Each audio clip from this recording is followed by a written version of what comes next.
The regular meeting of the Town of Thompson Planning and Zoning Commission to order. It is Monday, November 25th, 2024. Here at 7 p.m. We are here in Thompson Town Hall, and on Zoom. I'm out of practice. Please stand as you are able for the pledge of allegiance.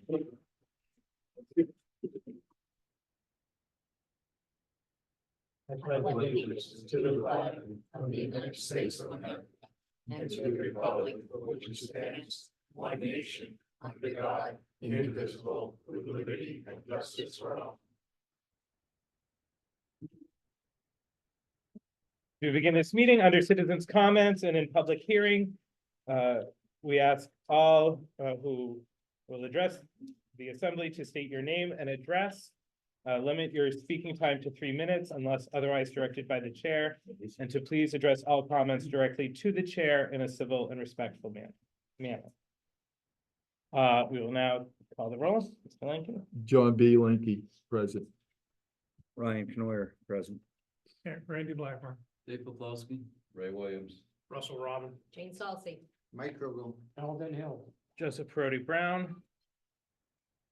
We will seat Mr. Poplowski for Mr. Santos.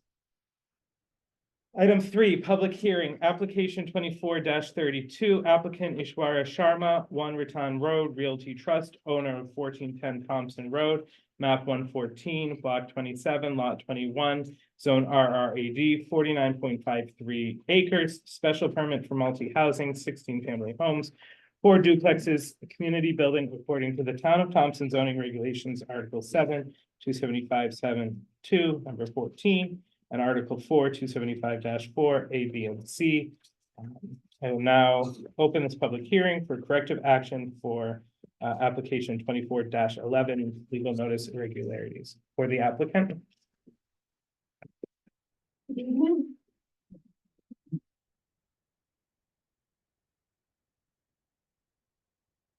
Hopefully where most people can see it, but I'm mostly going to rely on questions and answers.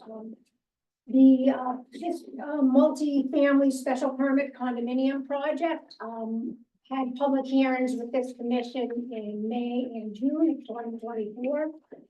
In July of 2024, this commission unanimously approved the special permit with conditions. In August, the town of Webster appealed the decision regarding legal notice irregularities. So Dr. Sharma would like to speed the process along. So he resubmitted all the documents to the town. So the plans and supporting documents are essentially the same as the original application. You know, one important change, and that is that this set of plans does incorporate the conditions of approval that the commission put on the project. When I submitted these, I did submit a letter detailing which sheets of the various conditions were allowed to be removed and put them. In May and June, we did make pretty lengthy full project presentations, and I was just going to give a brief summary this evening. And the first thing I guess I would like to do is to enter the presentation from the May and June public hearings into the record once again instead of repeating them all. I would like to summarize the statistics of this proposed condominium project.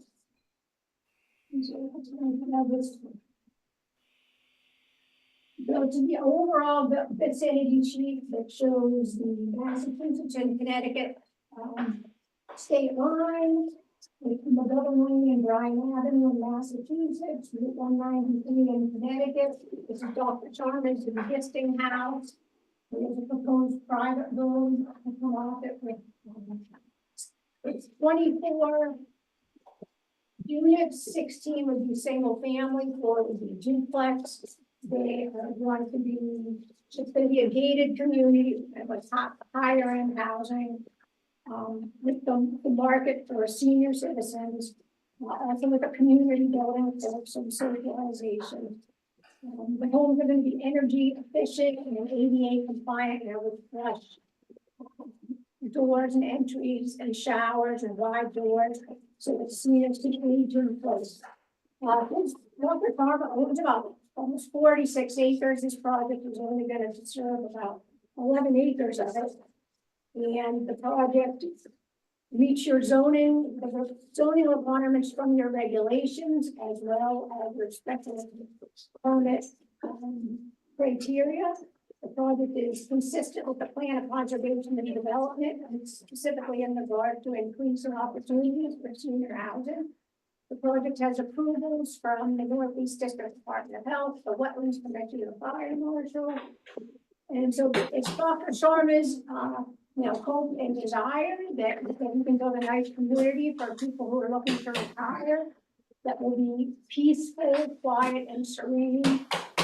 Certainly has the intention of being very neighborly with all the abutting properties in Massachusetts. What we're hoping for is the commission to close the public hearing, and then please vote again to approve the project. Thank you, Ms. Sanchez. Are there any questions from the commission from Ms. Sanchez? Seeing none, it's time for the record. I will point out that Ms. Kaizora has entered the meeting and is not physically, she's here. And as there is no need for another alternate, will not be seated at this time. Good evening. I appreciate that. So I will take this time to read in, if there are no questions from Ms. Sanchez, which I did not see, some comments that were received.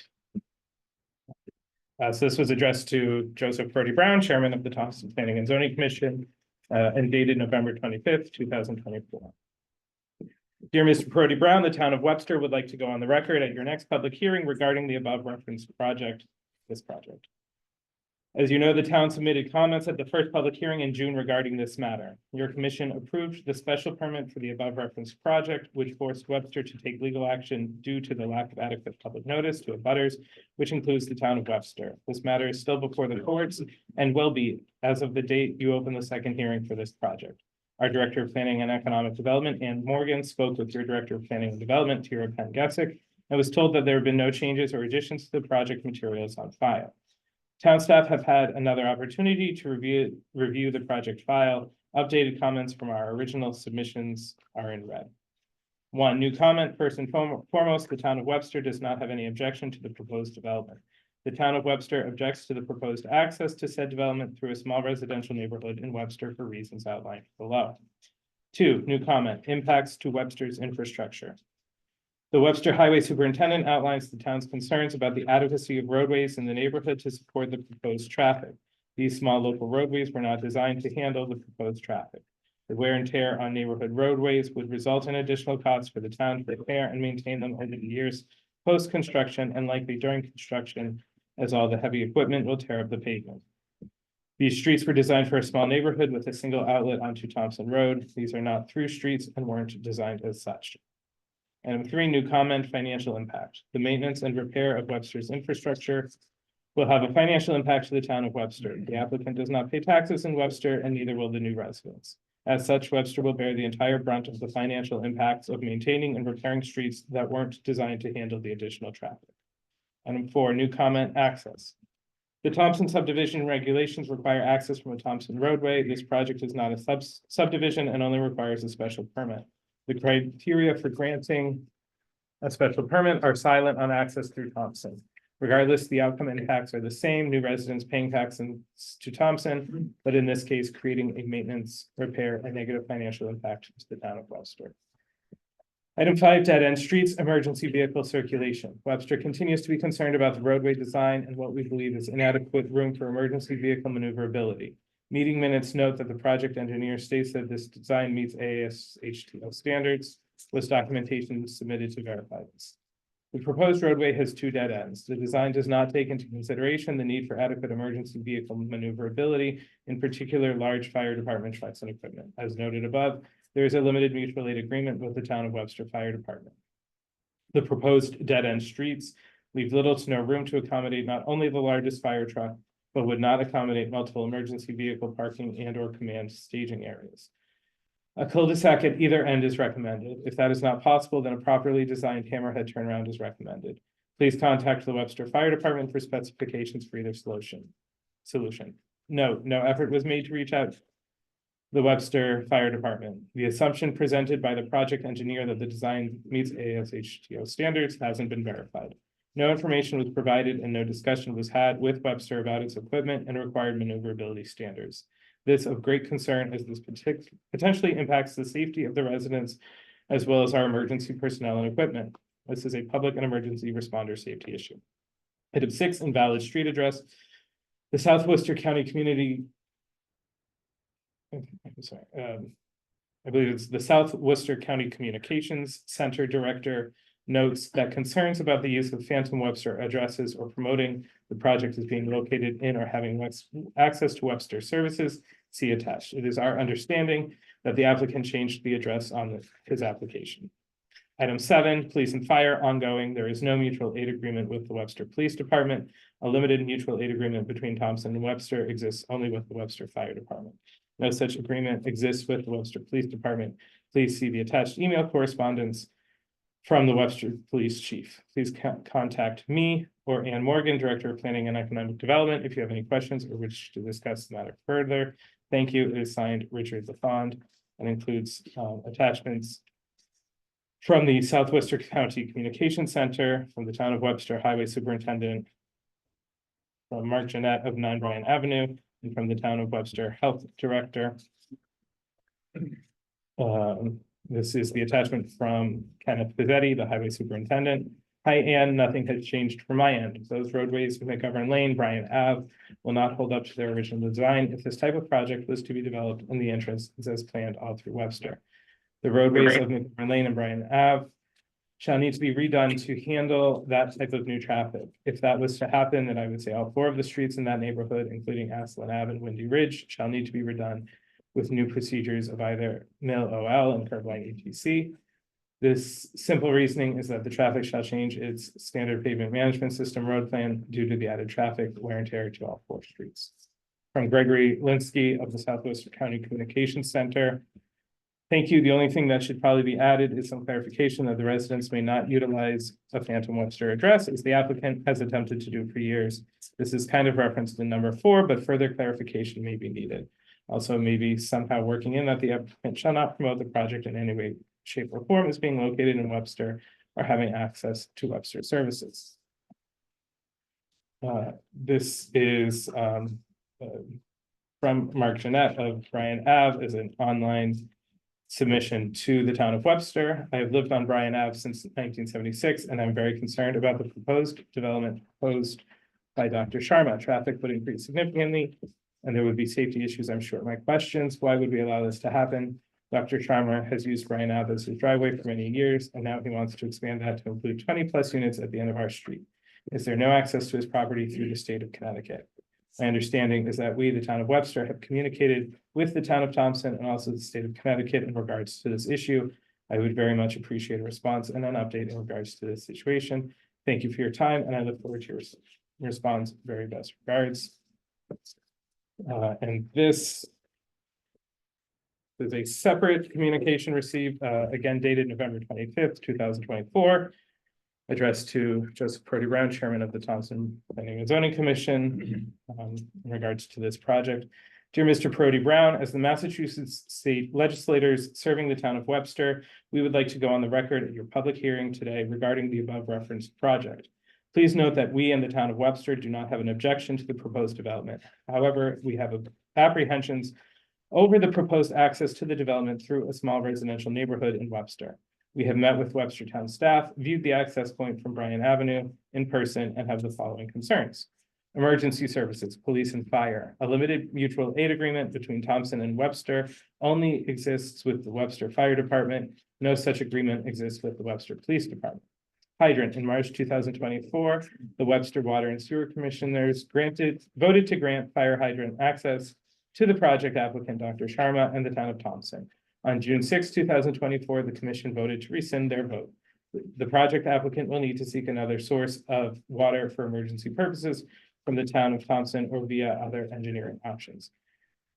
3 dead-end streets, emergency vehicle circulation. The proposed roadway has 2 dead ends. The design does not take into consideration the need for adequate emergency vehicle maneuverability, in particular large fire department trucks and equipment. As noted above, there is a limited mutual aid agreement with the town of Webster Fire Department. The proposed dead-end streets leave little to no room to accommodate not only the largest fire truck, but would not accommodate multiple emergency vehicle parking and or command staging areas. We are also in support of the cul-de-sac at either end recommended by the town of Webster. If that is not possible, then we support their idea of a properly designed hammerhead turnaround. This is a public safety and emergency responder safety issue. Impacts to Webster's infrastructure. The small local roadways were not designed to handle the proposed traffic. The wear and tear on neighborhood roadways would result in additional costs for the town to repair and maintain them over the years, post-construction, and likely during construction, as all the heavy equipment will tear up the pavement. These streets were designed for a small neighborhood with a single outlet onto Thompson Road. These are not through streets and weren't designed as such. Financial impact. The maintenance and repair of Webster's infrastructure will have a financial impact to the town of Webster. The applicant does not pay taxes in Webster, and neither will the new residents. As such, Webster will bear the entire brunt of the financial impact of maintaining and repairing streets that weren't designed to handle the additional traffic. Access. The Thompson subdivision regulations require access from a Thompson roadway. This project is not a subdivision and only requires a special permit. Criteria for granting a special permit are silent on access through Thompson.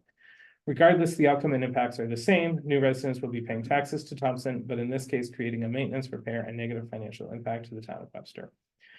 We hope you will take into consideration the above factors when casting your vote today. Please do not hesitate to contact our offices with further questions or concern. And signed Senator Ryan C. Fatman, Worcester and Hamden District, and Representative Joseph D. McKenna of the 18th Worcester District.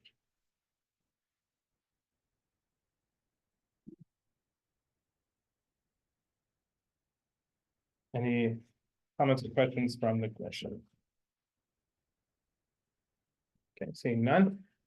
Do we have, is the sign up with you? It's down in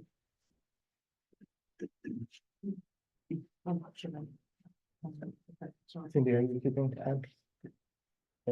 Are you keeping time? Oh, yeah, they will. Turn the volume and help out. Attorney Sullivan. Good evening, everyone. My name is Ian Sullivan. I'm an attorney at St. Anton Brulard. I've been retained, my office has been retained by the town of Webster to represent them both in the appeal that's pending in the Superior Court, but also here today. I would like to start off by saying this isn't a not in my backyard kind of issue. It's not one, as has been made clear, I think, to this point, where the town of Webster believes that this is something that's negative overall or something that shouldn't be done in Thompson. The concern, as has been noted, is access. These are a series of genuine issues that concern the safety and the traffic that's flowing through the town of Webster and into the town of Thompson. There's also concerns, again, that we have in my office and that we've discussed with the town regarding notice for this application today. But let me say, first and foremost, this is not a matter intending to disrespect the commission, the town of Thompson, or any of the residents. I myself was a resident of Thompson for 30 years before I moved to Woodstock. And I only moved because it was closer to work. I truly cherish the town of Thompson. I think it's a great place. However, there are some serious concerns, and I'd like to present those today. First and foremost, I think the issue that needs to be addressed is one concerning abutters. As the map provided shows, there are several abutters, more than a dozen, that are in Webster, Massachusetts. The regulations for the town of Thompson require notice to any abutter within 200 feet. And so far as the record shows, so far as I can see, only 5 abutters were notified. There's at least a dozen in Massachusetts who were not notified. And I do not know if they attended today because I do not know if they had notice of it. Beyond that, in review of the notice that was sent to the town of Webster, it does not comply with the requirements of 870F. That requirement provides, in relevant part, That notice to the town shall be provided, certified mail return receipt requested, and shall be made within 7 days of the date of receipt of the application, petition, request, or plan. The notice sent to the town of Webster is dated November 4th, received November 5th. And it is dated, it identifies the date the application was received as October 18th. I believe for those reasons, we have a serious notice issue with this application, just as we did with the prior one. Beyond that, I would like to address the safety issues that arise out of the access. I have several officials here from the town of Webster, Chief Shaw from the police department. I have Deputy Chief Sad from the fire department. And I have Mr. PZC from the highway superintendent from the highway department. We'd like to discuss several issues, and as their names come up and are called, I'd like to go through with them a few of the issues, what makes them qualified to comment. 3 minutes, Attorney Sullivan. Thank you. Mr. LaFont. Well, keep in mind, we did retain counsel to do the speaking for us. Well, I can cede my time. I shall cede my time, Mr. Chairman. That. Through this process, we're going to speak to a few of our local officials. We're going to discuss the liability issues that arise from this project. And we're going to discuss some issues regarding response times and some of the state access issues that arise because of the town of Thompson having access solely through the town of Webster. First and foremost, if it pleases the commission, I would like to ask Chief Shaw to join me. Good evening, Israel. Chief Shaw, how long have you been a police officer? Since May of 1997, for 28 years, And how long have you been chief of police? about 6. And do you have any training? Yes, I've been through obviously police academy, attended numerous specialized trainings from my time as a patrolman, detective, sergeant, lieutenant, deputy chief. Also attended the National Academy in Quantico, Virginia in 2022. And what sort of experience, what sort of education do you have? I have a master's degree in criminal justice from Emory College and an undergraduate from the same school. Are you familiar with the issues that are located at Bryan Ave and in this McGovern Lane area? I am. And how would you describe that call volume presently in that area? It's minimal. And are you familiar with issues that arise with regard to interstate access? Yes. And what is your familiarity with those issues? So obviously we have a section of Webster that we have to travel through Connecticut to go through. So it's not something new here that we're talking about. I will say that the route that we travel to go to, we call it Colonial Park, maybe known as Bonnet Acres. We go down a state road to Sandam, and then we enter that neighborhood there to respond to various calls for service. The issue that I see, well, the concern I have with this particular area is that the access to this development is at the end of currently a dead-end road. And it's in a residential neighborhood that's, there's no other access to go through. So now we're going to, I think the traffic study had at one point 640 cars estimated to go through. I think there's 10 houses on that street, and it's a very residential neighborhood. So I'm a little concerned with the amount of traffic that's going to increase in there. That's a neighborhood that people walk, kids play in the street because they're not used to the traffic other than the residential traffic that's there. So that increased traffic along with, responders, if it's an elder, over 55 community, there may be an increase in medical calls. So now you might see increased ambulance calls, might see an increase in fire departments. If your fire apparatus and ambulance respond together in Connecticut, that responding there is going to create an increased risk to the residents of that neighborhood as well. And Chief Shaw, what issues arise when an officer, first off, are you authorized to make arrests in the state of Connecticut? No, they're not. Are Connecticut police officers authorized to make arrests in the Commonwealth of Massachusetts? No, they're not. Attorney Sullivan.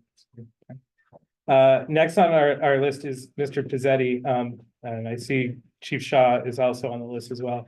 If Mr. PZC, Yeah, sure. you would cede your space in line, and I'm sure Chief Shaw would cede his time to the attorney. Yes. Chief Shaw, what are the issues that can arise if you travel into the state of Connecticut? Obviously, if you come across something, You know, we have no police powers. This came up in the town of Putnam. They wanted to conduct a drill with us. In response to an active shooter, should something happen in Putnam High School, which I was all for. However, once we started looking at it, we have no police powers, so I try to, or one of my officers tries to affect any type of law enforcement action, we could be held liable. And is it your understanding that the same is true if a Connecticut police officer travels in the Commonwealth of Massachusetts? Yes, they have no police powers whatsoever in Massachusetts. Now, what as far as emergency responding, are there any risks in operating a police apparatus or police vehicle at those speeds outside of the Commonwealth? There are, as there, you know, we take those risks, obviously, excuse me, when we go to Bonnet Acres and or Colonial Park, we assume those risks as well. But yes, you are exposed to some liability there. Especially where you're going so deep into Webster to access this development. Now, is there a difference between, you bring up Bonnet Acres, is there a difference between that development and the proposed development today? Yeah, this is a much more thickly settled development as opposed to Bonnet Acres, as your more suburban type neighborhood, if that makes sense. And based on your knowledge and experience and your training, do you believe that there are risks to public safety that arise from this sort of access arrangement? I do. I think especially when we're going through a residential neighborhood, obviously the risks are increased there because of you don't know what's going to be out there when you enter into a residential neighborhood, when you respond to a call for service, whether it's going to be pedestrians, cars, kids on the street, you just don't know. And like I said, this is a very residential type neighborhood where we never had this type of activity before. So now when you input 16 multifamily units and other houses in there where there was nothing there, I think the liability there is heightened. Thank you, sir. I'd like to ask Mr. Pizzetti to join me here today. Mr. Pizzetti, what's your training background? Mass DOT, schooling, Okay, and how long how long have you been part of the highway department in Webster? 36 years, Okay, and how long have you been superintendent? 18, Okay, are you familiar with this area? yes. And so what is the intended use of Bryan Ave and McGovern Lane? I mean, it was a subdivision that was built in the 60s, so, you know, the flow of those roadways, the design of those roadways are nothing like what you would see in a brand new project like that. As far as how they're gonna construct their road, so. It's as simple as what you said, the wear and tear is going to make a big difference, so. What's the current composition of Bryan Ave? Do you know? Well, I mean, it's got a pavement rating of like 50, under 50%, as is being 50 years old plus, so. There's not much structural integrity left in that, for that type of additional work. Okay. Superintendent Pizzetti, do you cede your time to Attorney Sullivan for your 3 minutes? Thank you. So, when it comes to increasing the flow of traffic, there is a traffic report, correct? Yes. Have you reviewed this report? Yes, And it implies, or it provides that there would be an addition of, or that there currently exists 400 average daily travel of 471 cars. Does that sound correct to you? I mean, this is done on their behalf, so I mean, it's news, it's kind of new to me to see traffic of that nature, and That would seem to be on the higher I side. thought it was on the high side, you know, for a neighborhood. And it provides that there would be only an addition of adding 24 units. Right. Of 176 Right. additional daily travelers. Does that sound, average daily traffic rather, does that sound accurate to you based on this number of units? I believe the size of that, yeah, it's gonna increase. Yeah. Do you think the road in Webster, as it currently exists, is in a condition to handle an increase of almost 200 cars? I don't believe so. How- Do you have any estimation or any expectation as to the frequency of disrepair with the road after? Well, I mean, our goal in Webster is to maintain roadways to the best of our abilities, so they all have a pavement plan in front of them, you know. The street has been crack sealed probably about maybe 3-4 years ago. That's the last update for that area where they are over there, but Do you expect that the traffic impact will be minimal? I'm not in addition of that, unfortunately. Do you think it'll change the optimal level of service for the road? I believe so. Okay. And do you believe that so in the report, it provides that the development will not create traffic hazards and will not block or hamper the circulation pattern of the adjacent roadway. Do you believe that's correct? Well, I mean, it's gonna change the whole design of that neighborhood. It's pretty simply put, when you look at that, that's a, decent sized development that going through one entrance is definitely going to change that. Do you believe it'll create traffic hazards? I believe it's gonna create a lot more road condition in that area, so. When you say road condition, what do you mean? It's just the flow of the traffic is going to increase, you know what I mean? It's pretty straight on, but it's going to change that neighborhood structure, which is a 50-year-old structure of a quiet, basically horseshoe subdivision done in the 60s. Do you believe it's gonna have impact on Windy Ridge, Haslam Drive? Oh, I think so, yeah. Do you believe that it'll be substantial impact? Yeah, I believe at the age of the development that's there with a brand new system like that, it's just going to happen. People are gonna miss that street, go up this one, come down that one. It's going to happen. It's gonna happen through construction. It's just, that's how it is today, unfortunately. It's understood. Thank you, Superintendent. Okay, Attorney Sullivan, my understanding is that Deputy Chief Saad had to respond to a fire. An incident, yes. Well, certainly, everyone is safe and he is as well. I'm willing to assume that he would have conceded his time to you and willing to honor those 3 minutes for you to continue with anything you have left. Well, in that time, I would just, I assume you're talking about right now.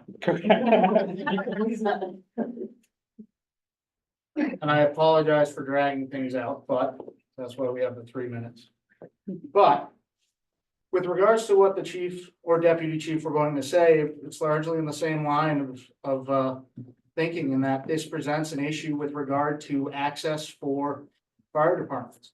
The Webster Fire Department, the Webster EMS, they're not the first responders at this scene. It's going to be fire departments and fire EMS apparatus from the town of Thompson. Their access is going to have to be through Webster according to this plan as it's currently structured.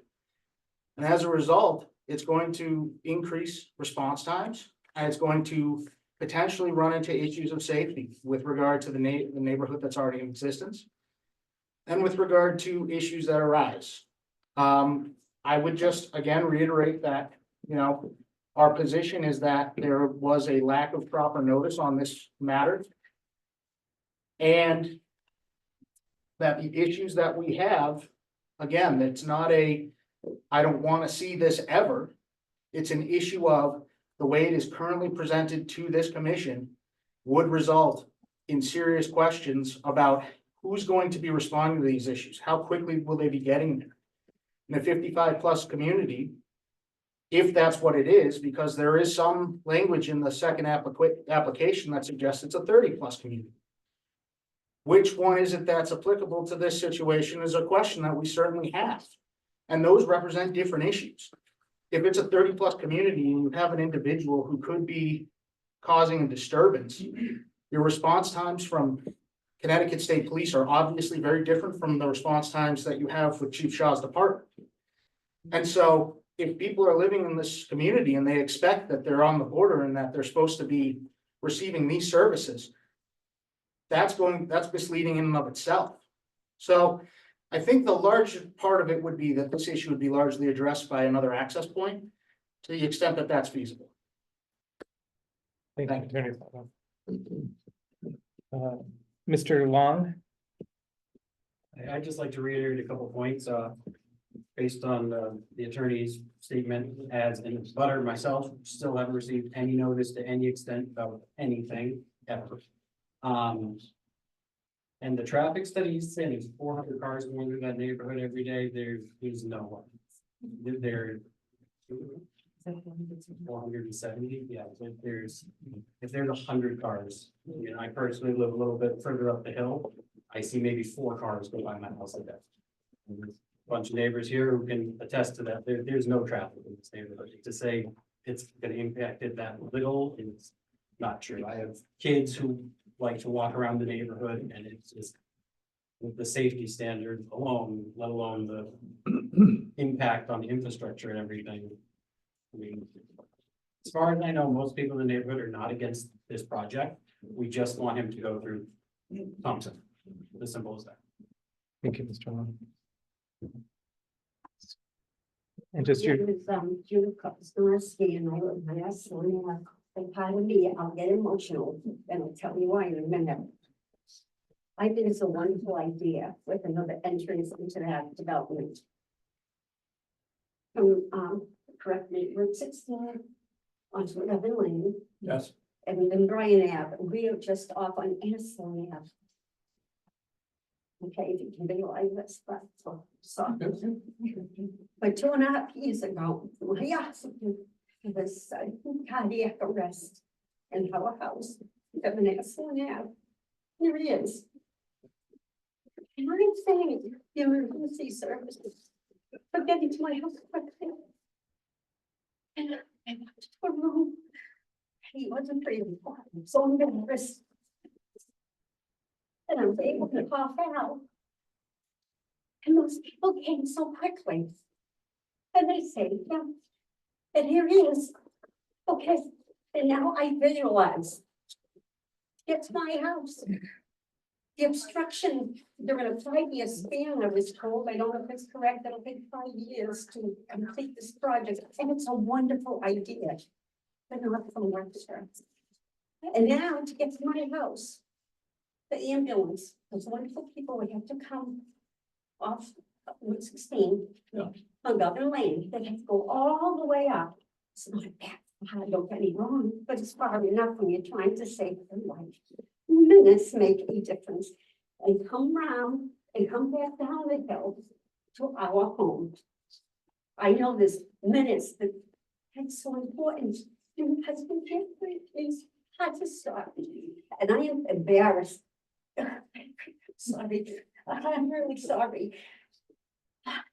We don't have any objections to this wonderful situation for people that can afford that lifestyle, etc. But there has to be another way to enter into the property from Connecticut. It must be, maybe it's more expensive for Dr. Sharma. I don't know. But then I hear about the police situation. Oh my goodness, what do you do if there is difficulty in a place like this in this day and age? I think I said enough. I thank you for the time. I'm totally mortified. I'm so sorry. And I'm wishing you well, Dr. Sharma. You, a cardiologist, can appreciate, I think, what I just said. Should have called me. No, sir. I'm your neighbor. No, that's very nice and kind of you, but I needed the ambulance, but I need those people, and they did a wonderful job. That's teamwork there in that one, and I thank you very much. thank you, ma'am. And ma'am, do you mind spelling your last name for us, please, for the record? My last name is K-O-S. N-O-S-K-I is Judith. 7 Ashland Ave. I one day sat down to write all this that I was saying. And I went on and on. I bored myself. So I do appreciate the time. I really do. Thank you, ma'am. Yes,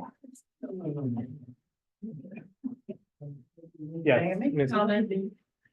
In regards to the notices again, we do not have to, state statute, and I don't have it in front of me, that says that we only have to give the notices to the residents in the state that special permit is being applied for.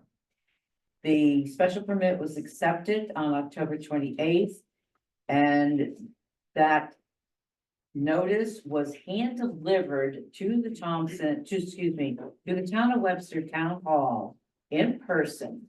I don't know how much better you want to get than the mail when you actually show up at the town clerk's office and you show up at the planning office and you get both permits, both notices stamped. So I don't know how much better you want to get than that. If you depended on the mail, you probably wouldn't have gotten until 2 weeks after the date it was mailed. So I'm saying, you know, I dispute what the attorney said about the notices not going out accurately. They certainly did this time. Thank you, Ms. Dunn. Mr. Hill, did you have a question? Yes, I do. let's say that, there's access from Connecticut. What is going to change to Bryan Avenue in your view? Everything you presented to us tonight. Well, sir, it would be a reduction of issues with regard to the town of Webster, specifically, obviously, with the stuff that the superintendent spoke to. But I think the point largely in part is to make it clear that this is not. The access through Webster, one, increases the cost of the town of Webster. It also increases the likelihood that there's going to be issues of police and fire miscommunications. My concern being largely, I think, police with regard to access and what happens, when does state police arrive, how are they going to get through?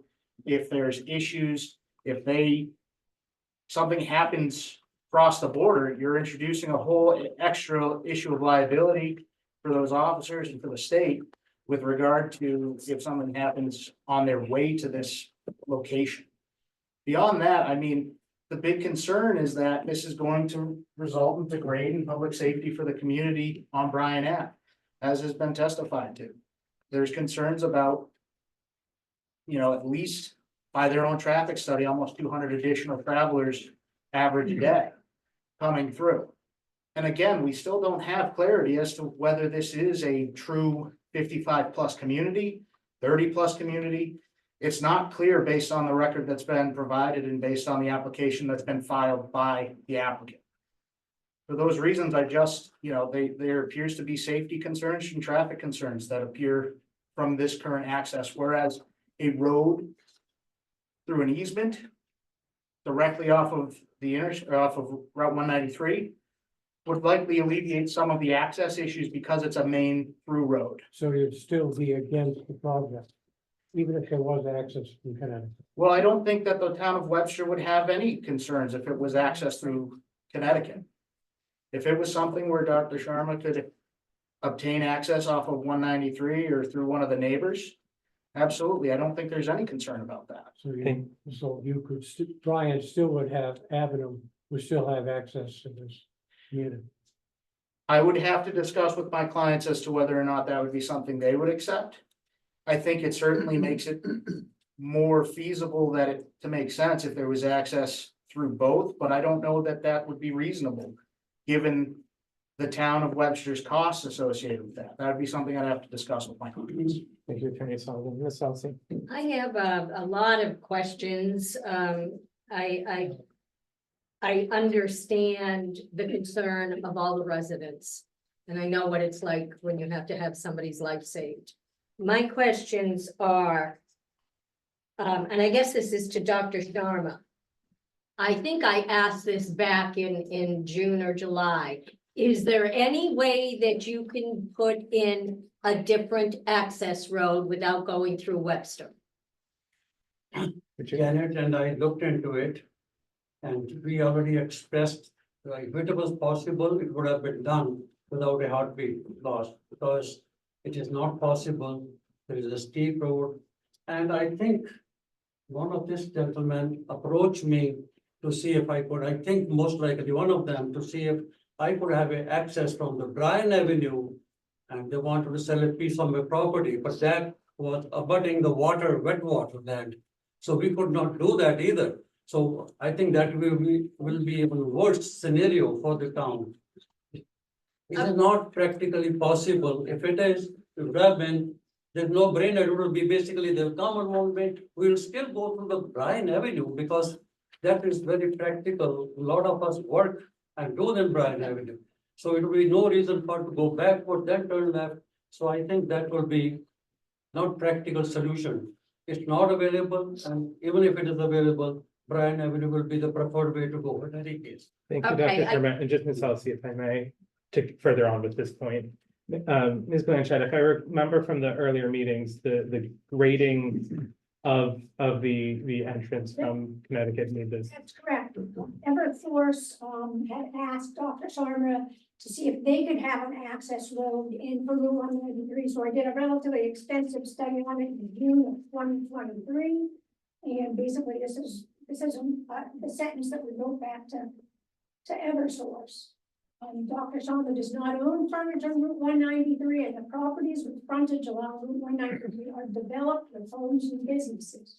In addition, the slope of the land is too steep for feasible improved road construction. It would not be possible to construct a road that meets zoning or Connecticut DOT slope requirements. Thank you, Ms. Okay, Ms. so Southey, my next, continue. my next concern is, and I know that this is not required. You did not have to do it because the property is in Thompson. Dr. Sharma, have you ever sat down with the Planning and Zoning Commission in Webster to see whether they have any other ideas as to how this could be looked at and possibly resolved? And after this, I think I have two more questions. But that is my concern. Did you ever go before the Webster Planning and Zoning? That is an oversight and hindsight because I was delegating it all to GN Yeah, engineering. yeah. So actually, looking in hindsight, would have been probably better to have that relationship. I had an excellent relationship with the town of Webster. Quite contrary to what I said, I have paid over $1 million taxes to Webster, 1 million. So for them to say this guy doesn't pay any taxes, I have done that. I have given to the town of Webster 20,000 COVID vaccine. I have, these police officers, same guys come to my home and knocked at my home. They had no problem traveling to my home and said, "Doc, we need you at the hospital. Why aren't you listening?" At that time, there was no problem driving up to my home and coming. Thank- So I I- appreciate where they're coming, but I think there is. I Thank do, you. we're getting off Okay. track. Yeah. No, I just want to So, say, Thank you, okay, thank you, Dr. Sharma. Ms. Southey? I also wanted to ask, I know that you are going It's to have. oversight. We should have done that. Okay, so it might be something that you could do now as you go forward, even though the waters are muddy, so to speak. The other question I have is, I know that there's going to be HOA fees within your village. Is there some way to incorporate an amount of money that would be given to Webster for road maintenance? That's just a thought that I had as I was listening to what everybody was saying. So that they are thinking possibly that they will be getting something from you, because I do understand what the extra traffic is gonna do. And this is a hard one, because you're in Thompson, but I understand everything that is being said, as everybody does here. We understand what is going back and forth. I think possibly sitting down at a table and talking and coming up with a solution that might make it better for everybody. Somebody, all the minds together can possibly come up with something that could rectify this, so there isn't going to be an ongoing battle. You know, the Bonnet Acres, they use the Thompson roads, you know, but from what it sounds like, it's not gonna be as much traffic as what would be at Dr. Sharma's. Those are just some thoughts that went through my mind. I think people need to sit down at the table. Thank you, Ms. Southey. Mr. Poplawski. So I'm just gonna give my input real quick. Town of Webster has built at least 25 additional lots down on Bonnet Acres and never came to us and asked us, how does that affect us? What's the road traffic? What's the house count? $1 million houses are getting built down in Bonnet Acres. We were never approached. Nobody asked us how our infrastructure was gonna be. This is 25 homes. We've already approved this. So there it is. Thank you, Mr. Poplawski. Ms. Blanchett, if I may, you mentioned that the only change, the only substantive change to the application before us, as compared to the one already considered and approved, is the integration of the conditions that the commission had set in its original approval. That's correct. Could you summarize those, give us a refresher as for the commission on those?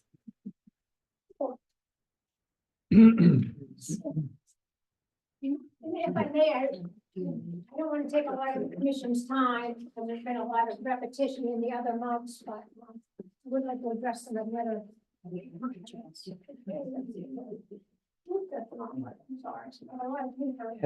Sorry. I'm very close to public hearing.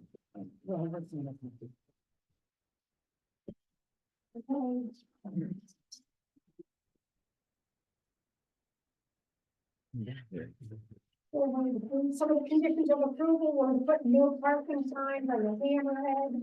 Add the Joe directory for emergency responders so they can find each unit quickly.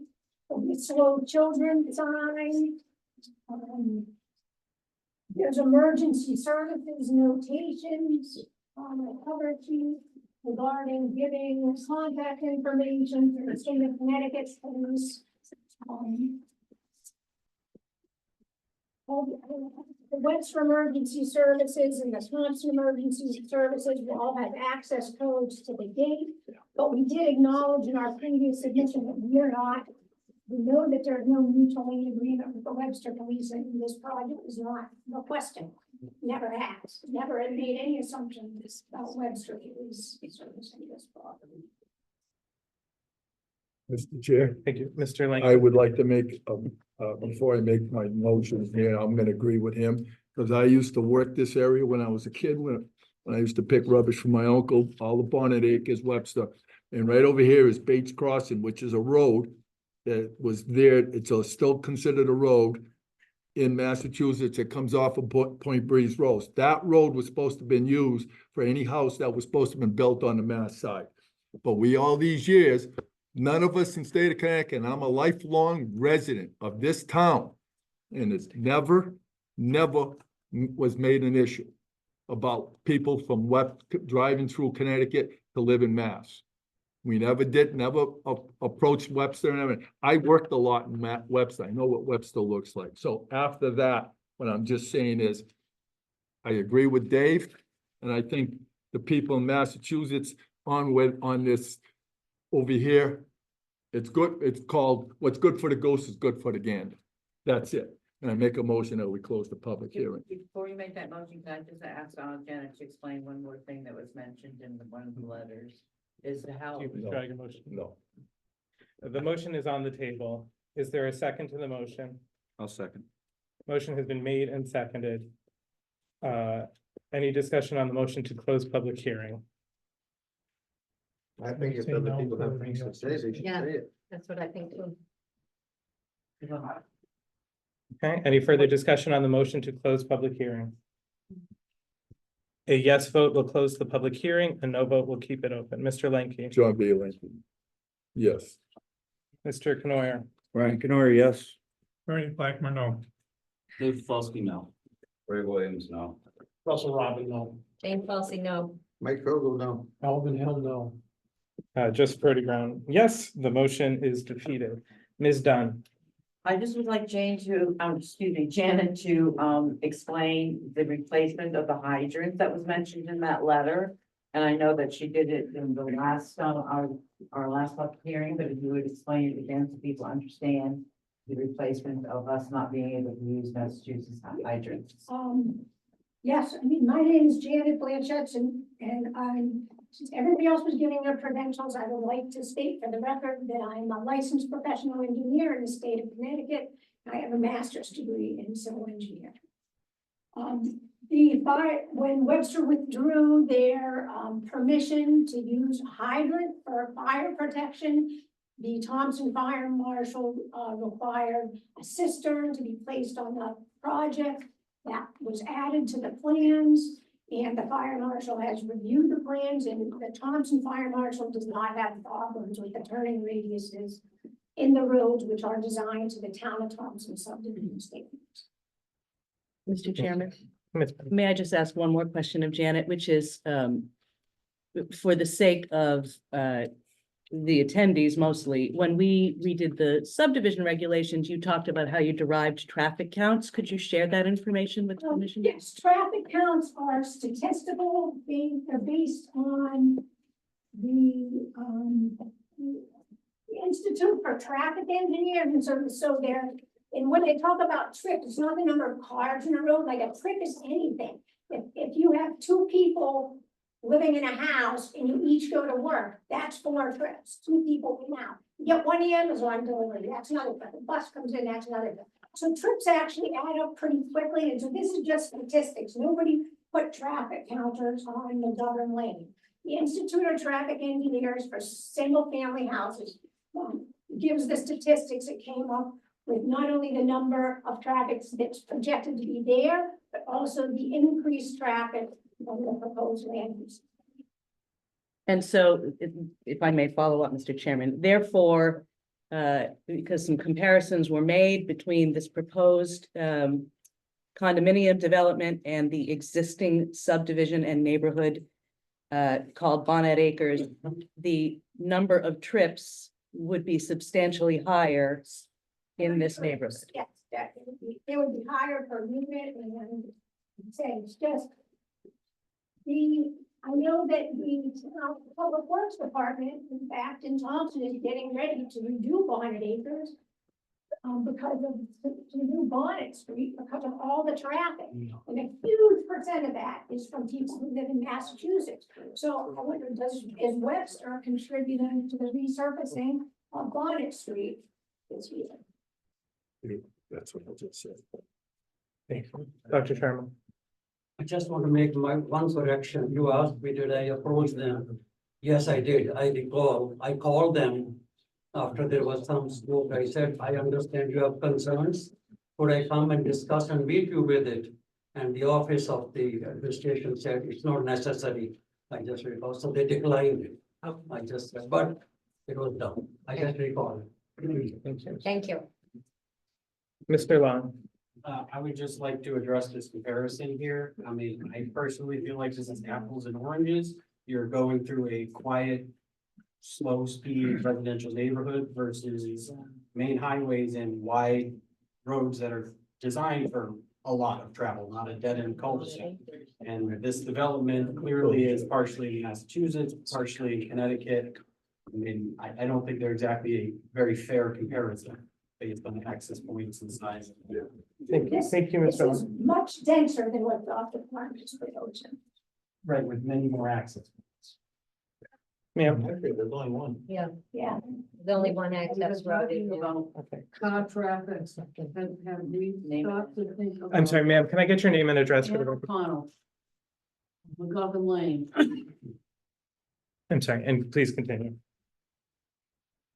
You're gonna be building something that's gonna require you to cut down an awful lot of trees. You're gonna have lumber trucks running up and down private, family-based property. Think about that, lumber trucks.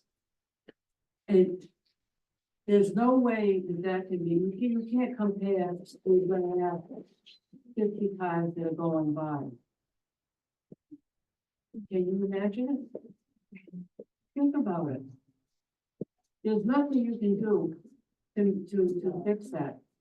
There's nothing you can do to relieve the stress and the destruction that's gonna happen on the roads there. And it's gonna go on and on and on. You're talking about building a heck of a lot of things. There's gonna be an awful lot of going on and on lumber trucks. Thank you, ma'am. By the way, you can't alleviate the impact of that. It can't be done. Attorney Sullivan, any new Well, information? I would just, in discussion with, Mr. LaFond who's here, on behalf of the town of Webster. To our knowledge, there was no communication from Dr. Sharma to the town of Webster of any sort, to our knowledge at this point. Okay, thank you. Mr. Robin. Well, I have a concern from the town of Webster, especially the chief. You have to go down roads that are narrow, less than 20 feet wide, right? Mhm. And you have, Bryanville Avenue or Bryanville is 30 feet wide, right? Yeah, I've never measured it, but it's wider, yeah. Okay, Yes. to the department head of the highway. Now, that road was built back in the 60s, right? Correct. That road was built to handle heavy traffic, because back in the day, they used 3-inch, 2-inch minus oil bath, and then Not- asphalted. It's not not- done, it's been It's done not over. on the road. No, It's not on that road, no? So what's the thickness of the road? it's like 2 inches, 2.5 inches. The average is supposed to be 3 inches, Today, and 5 inches Today, with the not in state 19 highways and not 9 in inches with the 1960. interstate. not in 1960. Thank you, Today, Superintendent. maybe. Thank you, Superintendent Pizzetti. Thank you. Ma'am, Hi, my name is Mia Long, 17 Aslan. I did just want to bring up something. It's just a formality with Cindy from the public hearing requirements for special permits 275-5.7B. It does not state anywhere that you guys are only supposed to notify Connecticut. It states all applicants or their agents requiring a public hearing under the provisions of these regulations shall be responsible for notifying owners of property within 200 feet of the subject property. So I think that's what we were most offended about. That it was trying to be hidden from us in our neighborhood. Could you repeat your name? Mia Long, Mia. MIA, Thank you. LONG. Thank you. Thank you, Ms. Long. Just 1 minute, Ms. Dunn. Ms. Penn? Yeah, just for some clarification, because we did discuss this in the office. The requirement, and this was part of the reason there were irregularities the first time around, was a misunderstanding of the requirement. We are required to inform your town hall, which is what Cindy did by hand delivering, because we do not have the same ability to draw an abutters list for Massachusetts residents that we do for local residents. So the notification to the Webster Town Hall in the form of a hand-delivered notice from Ms. Dunn is precisely done so that your own representatives can identify the abutters and distribute that information. Thank you, Ms. Penn. Attorney Sullivan? I mean, just as a point of clarification, my understanding of the regulation is that it's on the applicant to make notice of those abutters within 200 feet. That's my understanding of the regulation, but I'll defer with regard to the commissions. Thank you, Mr. Sullivan.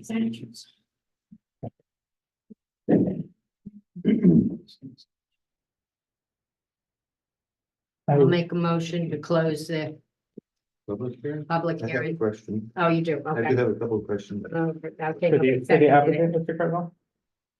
Yeah, so I'm sorry, hold on, there is a motion on the table. Is there a second? Hearing none. Mr. Krogel? Okay. This is not a subdivision. Correct, This is a special permit for multiple housing or whatever. correct. Okay. When we do all of our applications, we always have subject to approving, having approval to all road abutments or all access to road. Like Madison Avenue, Mhm. they had to get approval from the state for the road. Mhm. Is this not the same thing? That they have to get approval from access road? What I'm saying is, Yeah.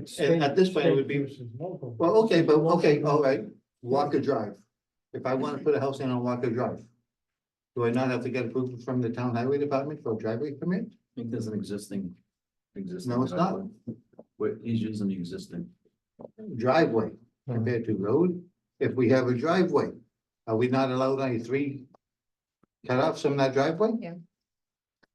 May I clarify? Ms. Penn? So your shared driveway requirements or limits on 3 units are for in a subdivision. 3 subdivided lots can share a single driveway. In an undivided lot, such as a condo development, right? Like up here on Yeah. the one over here, it would be impractical for there to be that many multiple driveways. So yes, you do not have the same limits on a shared drive for condo, anything in an undivided lot with multiple units. Thank you. So it is different. Thank you, Chair. May I ask one question of Ms. Dunn? Yeah. Or I guess a compound question. Cindy, in your opinion, there are no changes to the application, which was unanimously approved by the commission, other than the addition of the conditions. Yes, the conditions are added and everything else is the same. The conditions So- imposed by this commission. Right. So in your opinion, it was a fully legal application then, and it's a fully legal application now. Yes, it is. Thank you. And I just wanted to clarify that fire hydrant issue, so. Mr. Crowe? And the only other thing, I'm hoping I'm not muddying it up more, but the discussion of 55 or older or 30 or older, That is not the purview of this commission. No, well, it's changed and the people are saying, which one is it? The 30 was in case you had a caretaker. I just want to put that out. there. Regardless, that is not the purview of this board. Okay, just. Mr. Williams. I think we should, we should be tabling this until Mr. Sharma can work with the Webster planning and, work out something to have to pay taxes, a percentage of taxes on them roads. Respectfully, if I may, that sounds like a discussion for action on the public hearing rather than. Okay. Ms. Salsi. I'll make my motion to close now. Motion made by Ms. Salsi, seconded by Mr. Hill to close public hearing. Any discussion on the motion to close? A yes vote closes public hearing, a no vote keeps it open. Mr. Hill. Alvin Hill, yes. Mike Ogle, yes. Jane Salsa, yes. Russell Robin, yes. Ray Williams, yes. Dave Pelkey, yes. Randy Blackmer, yes. Ronnie Canoyer, yes. Who's second? Alan, Alvin Hill. are you voting, Mr. Lincoln? Yes, John B. Lincoln, no. Joseph Brody Brown, yes. 9-1, the public hearing is closed. Item 4, discuss public hearings and possible action. I have something to say, but I'm willing to let other commissioners go first. Gray was probably still waiting to make. Yeah, Mr. Williams. Like I say, I think this should be tabled until Dr. Sharma gets a chance to go and work out something with taxes to help pay for maintenance on them roads in Massachusetts. Thank you, Mr. Williams. May I say something? This is an opinion. If there's no meeting of the minds and a compromise to be made, this is gonna not be a pleasant situation for anybody on any side. So I really think this is something where, as I stated earlier, you need to sit down at the table and see what can be worked out. Thank you, Ms. And that would save a lot of headaches. May I ask a question of Mr. Williams? You may. Ray, is it your opinion therefore that we should be requiring impact fees from all of the residents in Bonnet Acres? Which we do not have the jurisdiction to ask for? I think they should be paying for our fees to use our roads. No ifs and buts about it. There's what, 300 houses over there, and they're only going for 24 there, but them roads aren't built for it, and ours are. So in the instance that we were somehow to require Dr. Sharma to deliver impact fees to the town of Webster, and the town of Webster would choose perhaps not to act in kind, would you be comfortable with that? Because we have no jurisdiction to demand that. Well, I wouldn't be happy about it, but them are already grandfathered in. This is something new. When was Bonnet Acres? I don't know, and. Well, no, the reason I'm Started in thinking. the late 50s, early It was 60s. before planning and zoning, okay. Right, Yeah. I will just say, right, like, right, so I think to Tira's point, right, the imposition of a condition by this commission on a Thompson entity that may be perceived as unduly burdensome, that is not reciprocated, is problematic to me as a representative of the town of Thompson.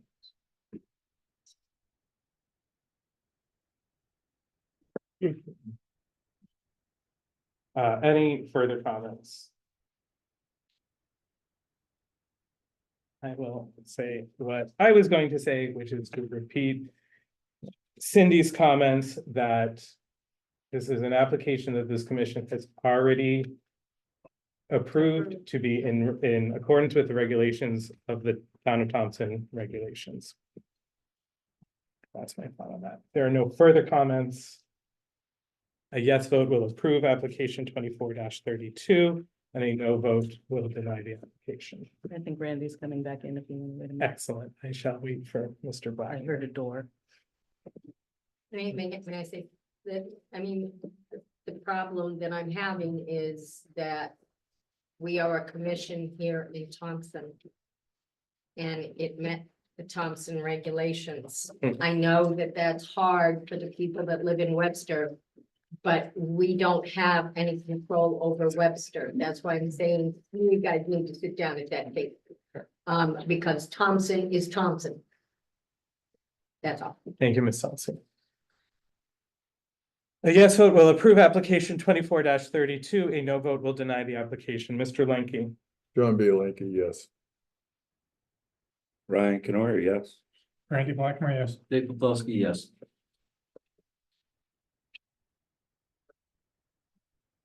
Yes, I guess I can say yes, it's gonna be too many. Brother Rob, yes. Again, we're in Thompson, we're the Thompson Commission. Jane Salsi, yes. Mike Kugel, no. Alvin Hill, yes. And Joseph Brody Brown, yes. Mr. Krogel, I should have reminded us all of this before the vote, and I apologize, but a no vote does require the commissioner to state his reasons for voting no according to the regulations. According to state statute. According to state statute. Thank you. Okay. I'm just concerned about the egress to the driveway. We do meet the standards to our, what's the word I'm looking for? Regulations, thank you. But we've always had things subject to permitting from the egress route. We do not have that. Thank you, Mr. Krogel. 9 votes yes, 1 vote no. The application is approved. Thank you to everyone who was here for this public hearing. Got a good meeting, too, Mr. Kavanaugh. Appreciate it. Pretty well, I didn't see.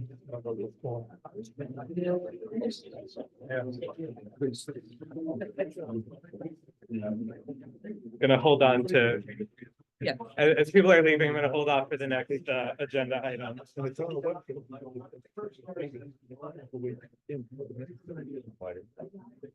Because they didn't care, because people were using Sandia Road, Bonnet Acres, and it's just open to them. But if you always come back. I'm going back. For decades. They could have done something. Well, but it's okay. Okay. I'm gonna continue on to item 5 of the agenda, which is citizens' comments. Can I make a motion to amend it? You certainly may. I'd like to add marijuana micro grow on the new business on for number D. New business. New New business. business. 13D. Sir, 13D, Mr. Williams moves to amend the agenda to add item 13D marijuana microcultivation. Yes, like some stuff I've been looking up. Is there a second? Mr. Robin seconds. I'd like to make an amendment to that. Add on the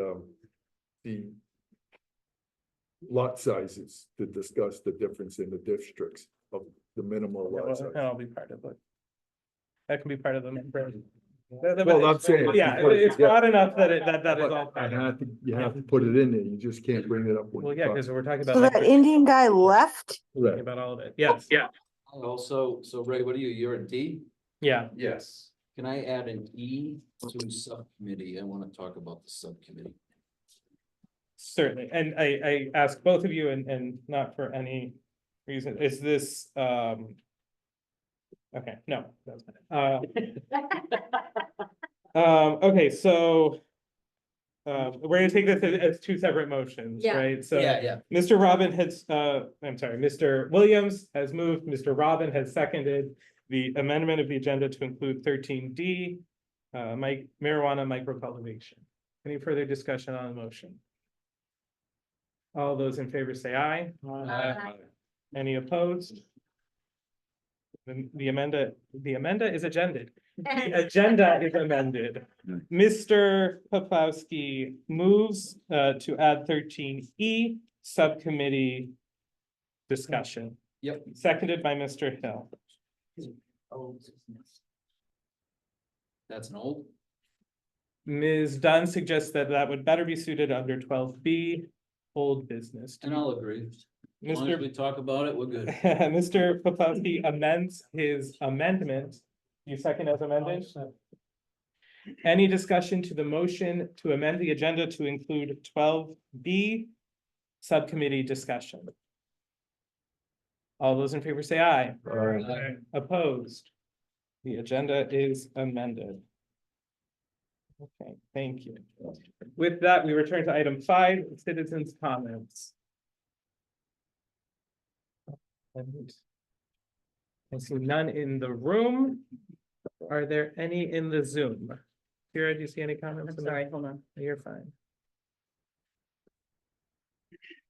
The chairman has called for any citizen comments in the Zoom room. Are there any? Raise your hand if you have the raise hand function, or if you don't, just take yourself off. None. Okay, I see none.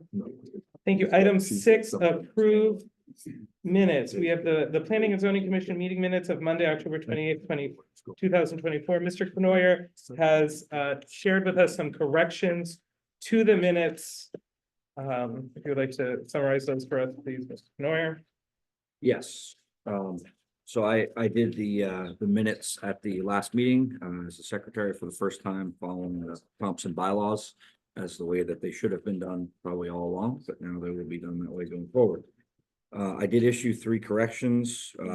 My apologies in advance. They were, it was a 4-hour meeting and there were a few glitches with the system. So what I did is made some corrections after speaking with Ms. Dunn to PZC 2434 applicant Patel. The changes were B. Santos, motion to accept for public hearing, Dave Poplawski seconded, and the motion to approve amendment to special permit 2211, motion passed unanimously. Second correction, PZC 2434 Rawson Materials. The change there, it was B. Santos motion to accept, Dave also seconded that, and motion passed unanimously. That was the change. What are we accepting? It was motion to approve. You're not accepting. He's introducing his changes. I'm discussing But the it wasn't, but the changes, it was the language. So it should have been an approval of the Motion to application, not an approve. acceptance for public hearing. motion to approve application. That's how it was written, right? Motion to approve. It was on- These are on this sheet. Yeah. Oh,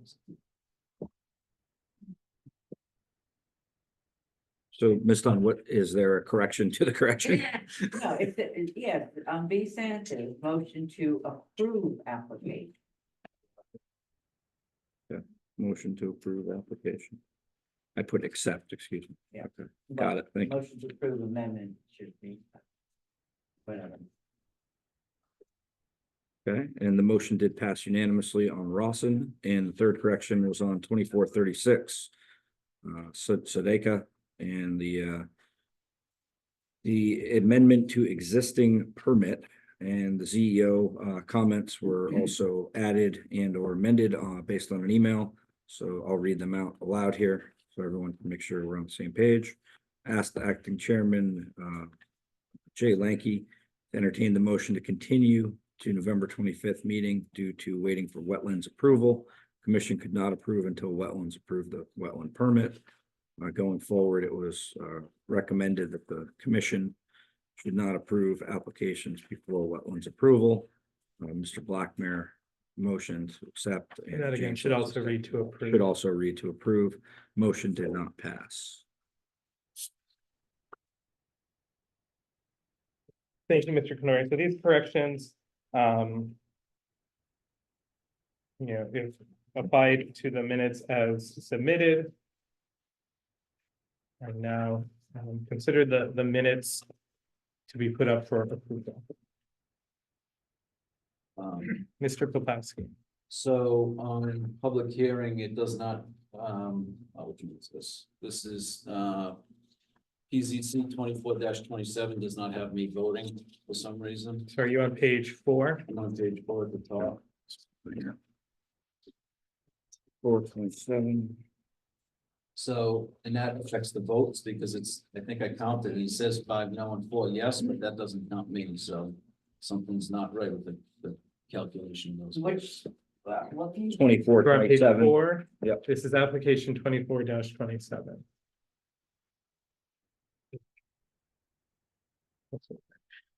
So while I did watch, my YouTube algorithm is all messed up now, let me tell you, friends. While I did watch this meeting, I do not recall how you voted, Mr. Popowski. So what should your vote be reported as? Well, I that was a no. That was a denial. That, you're talking about application 24-27? That's Yes, but the correct. issue, Cindy, is that his vote is not My vote recorded. is not recorded. His vote is not And it's recorded. not accurate, the 5. So it should be a no 6-4, and 4 yes. a 6-4 6-4. denial as opposed to a 5-4. So I left one out so that you added in, so it's 6 and 4 instead of 5 and 4. Yep, Correct. duly noted, and I will submit that as a correction. Mr. Williams. The same one, 24-27. I brought up that, the paperwork from Cheryl Popiak did not match, the Board of Health, for the, single-family dwelling, and I think that should be in the minutes. Paperwork did not match Board of Health added to them. Correct. Her design did not match the Board of Health, approval. And the other thing was that, citizens' comments, I made a comment about, which I thought should be in here about, the people that have been showing up and voicing their opinions on, Which section are we jumping on here? So I can correct it. commissioners' comments. Commissioner's comments, yep. And it said that, I made a comment about the people that have been showing up at our meetings and voicing their opinions, and that, them are the people that vote for us, and we should be standing up for them people, and I think that should be in the minutes too. So the exact way you want me to say it is any public, anyone from the public who has shown up and taken the time, we should be, You'd have to refer back to the recording if you want it to be exact. yeah, do you want me to get the exact Yes. recording? Okay. That would be last month's meeting. You can just drag to near the end. You don't have to sit through the whole thing again, Ryan. What is it? 3 hours and 30 minutes or something? I am familiar how to forward it. I assumed so, Ryan. I was not Maybe questioning. 4 hours. Yeah. It was in fact. Any further, Mr. Popowski? So again, concerning, this is different vote, PZC 24-26. On page 2. Yeah, did you vote? Did you vote anywhere, Dave? I don't know. Was I there? Well, I'm here. because I You're said talking a something. lot, you're I just got- not voting. I apparently. got Dave Popowski thinks we should move forward with conditions. There's a lot of stuff. It's just I'm not getting credited with voting, Yeah. so. Which, It might have been John B. I don't know. which one? I'll take the hit for that. This is You like don't if- think I'm gonna? Right. First one. It's straddling pages 2 and 3. PZC It's the 24-26. application. Page 3. Yeah, Page it's 3. page Bob. 2, 2, 3. Page 3 at The the, voting Page covers, 2. page 2. the voting covers, okay, just one. The voting lines are on the bottom of page 2 2 and and the 3. top of page 3. Yeah. So it covers both pages. So which way did you vote, sir? I'm not gonna say, I don't even, you're gonna have to check the minutes for that. Okay. I mean, Right. the recording, I don't know. No problem. Can I say something? Miss Alcy is I gonna just do want to that. say, Ryan, I think you did a good job. First time doing this. I just want to give that to you. Thank you, It's Miss not- This Alcy. is not easy, I know. Any After other, that meeting, it wasn't. Yeah, no kidding. That was a tough one. any other, Sorry, I'm broken in now. Yeah. There you go. any other comments, corrections? to the, And I do appreciate any details and any comments that are excluded. It was certainly not intentional. Thank you. I will. Thank you for those corrections. Hey, Dave. Yeah, so I'm gonna take a point of privilege. Okay, The chair moves the approval of the October minutes to be finalized when the secretary verifies and as corrected. Yep. Ms. Halsey, would you like to second that motion? second it. Any discussion on the motion to approve the minutes? All those in favor say aye. Aye. All those opposed? Minutes are approved. And thank you, Mr. Just a code. Mr. Robin. I'm gonna recuse myself for the next applicant. Thank you, Mr. Robin. In a little bit.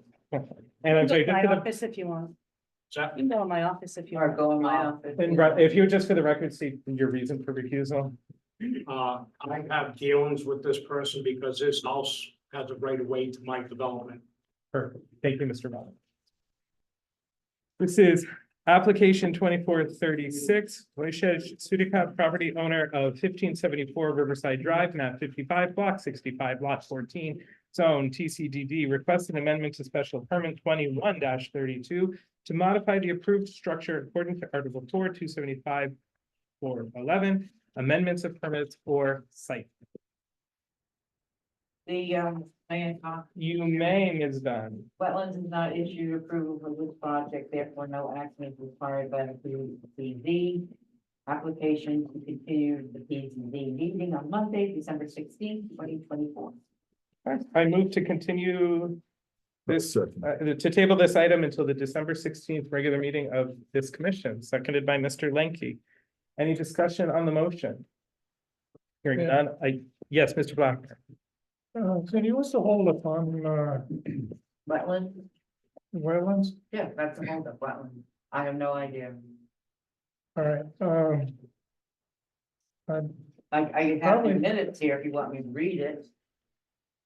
well, You want me to I read read the minutes too, but my point being that I thought this commission was in agreement that we were supposed to do what we could to help people get projects underway and working and not be a roadblock.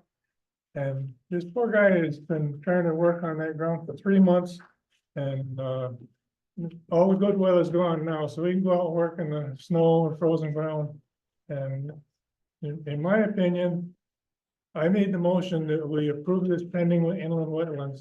Inland wetlands still hasn't worked on it, so if we did approve my motion, it still wouldn't be approved.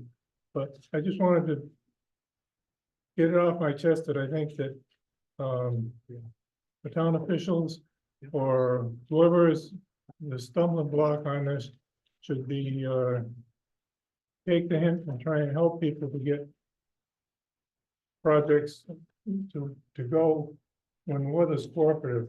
And if you don't like that, you ought to be able to set your office up outside and work out there in January and February and Well, they meet, the inland wetlands commission meets the second Tuesday of the month, and if you would like to express any concerns, I suggest that you go to the inland wetlands. I may have to do that. So what was your motion? I didn't make a No, motion. he I didn't just make a taking motion. it Motion on the from table is to table, because we cannot by statute take action. The only action, no, we need to wait. for it. Thank you, Mr. Blackmer. Somebody you want me to let? Just 1 minute, we haven't voted yet. Sorry. Yeah, no, thank you. Any further discussion on the motion? Hearing none, a yes will table, a no will continue the conversation.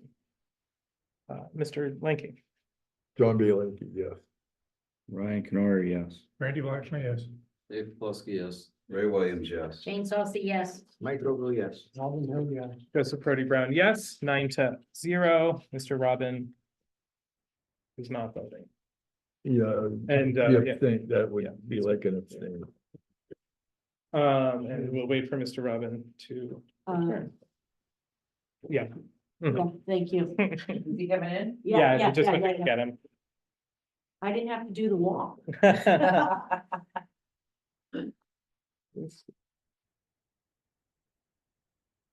I request that you wait till he comes in before we bring up the next subject, please. Oh, yeah, I'm holding, I'm waiting. Let's all take a 10-minute recess break and get some soda. I need water. Oh, Water. those letters killed me. No, thank you. I know the feeling.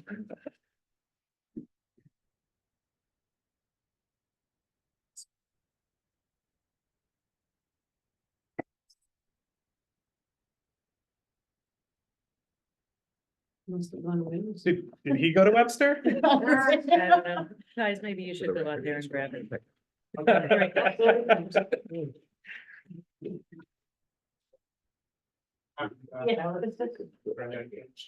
Oh, you're right. We thought you went to Webster. I That's a was good gonna point. buy it. Yeah. Bill said, oh, I'm gonna get myself.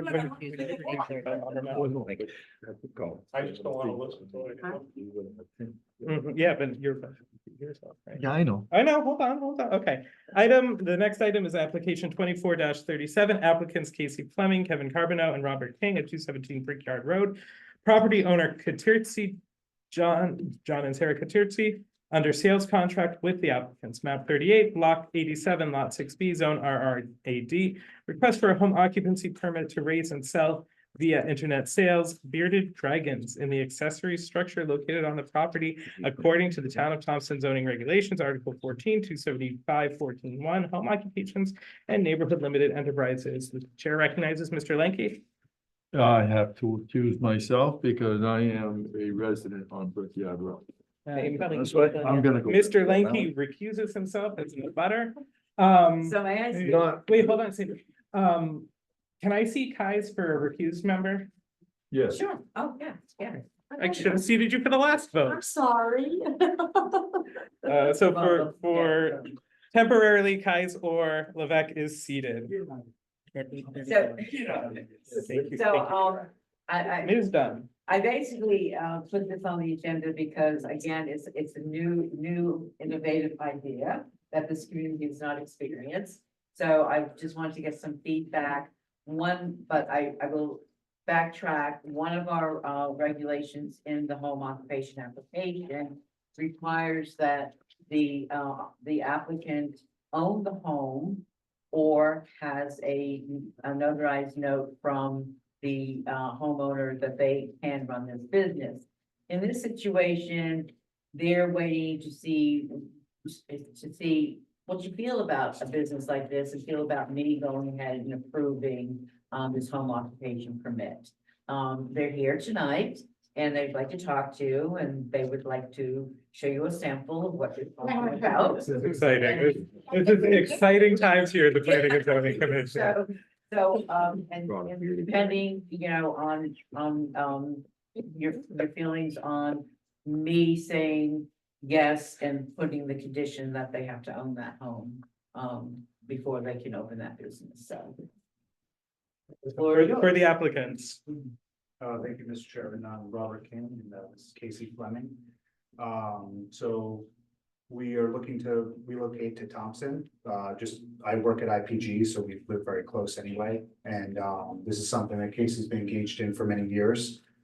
Basically, he has a website that you can see online where people can contact him. And then actually, you may not be aware, but reptiles you can actually send through the mail service through FedEx. They have a special service for live animals. So it's something he's kind of done at a hobby level for many years, and we're looking to locate here. We're advised we have a bearded dragon here. You know, if people aren't familiar, they're just. Could be the star of the meeting. We would love to see him. Cindy, 3 minutes, sign them in. The bearded dragon gets 3 minutes, yeah. Did he run around the floor? They're not poisonous or anything like that. They so basically, the accessory structure is a garage. We'd be adding heat for it, and then we would never have customers come to Thompson. It's all through the internet. So then, yeah, does anyone from the commission have any questions? Can I pet him? Sure. Sanitizer, if anybody wants. Yeah. Can you answer my question about how you mail a reptile? How does that work? Yes, so basically there's a specialized box used as air holes and insulation. And this time of year, we've actually included heat pack that's designed to last for the duration of the shipment. It's overnight only. So for that reason, we can only basically go to the 48 states. So they're shipped and in a regular FedEx truck? Well, so it's a little different because it's a live animal, so we kind of have to bring it to the facility and then we have to arrange. I know all about bearded dragons animal when it, as soon as it arrives. We would want it to be like.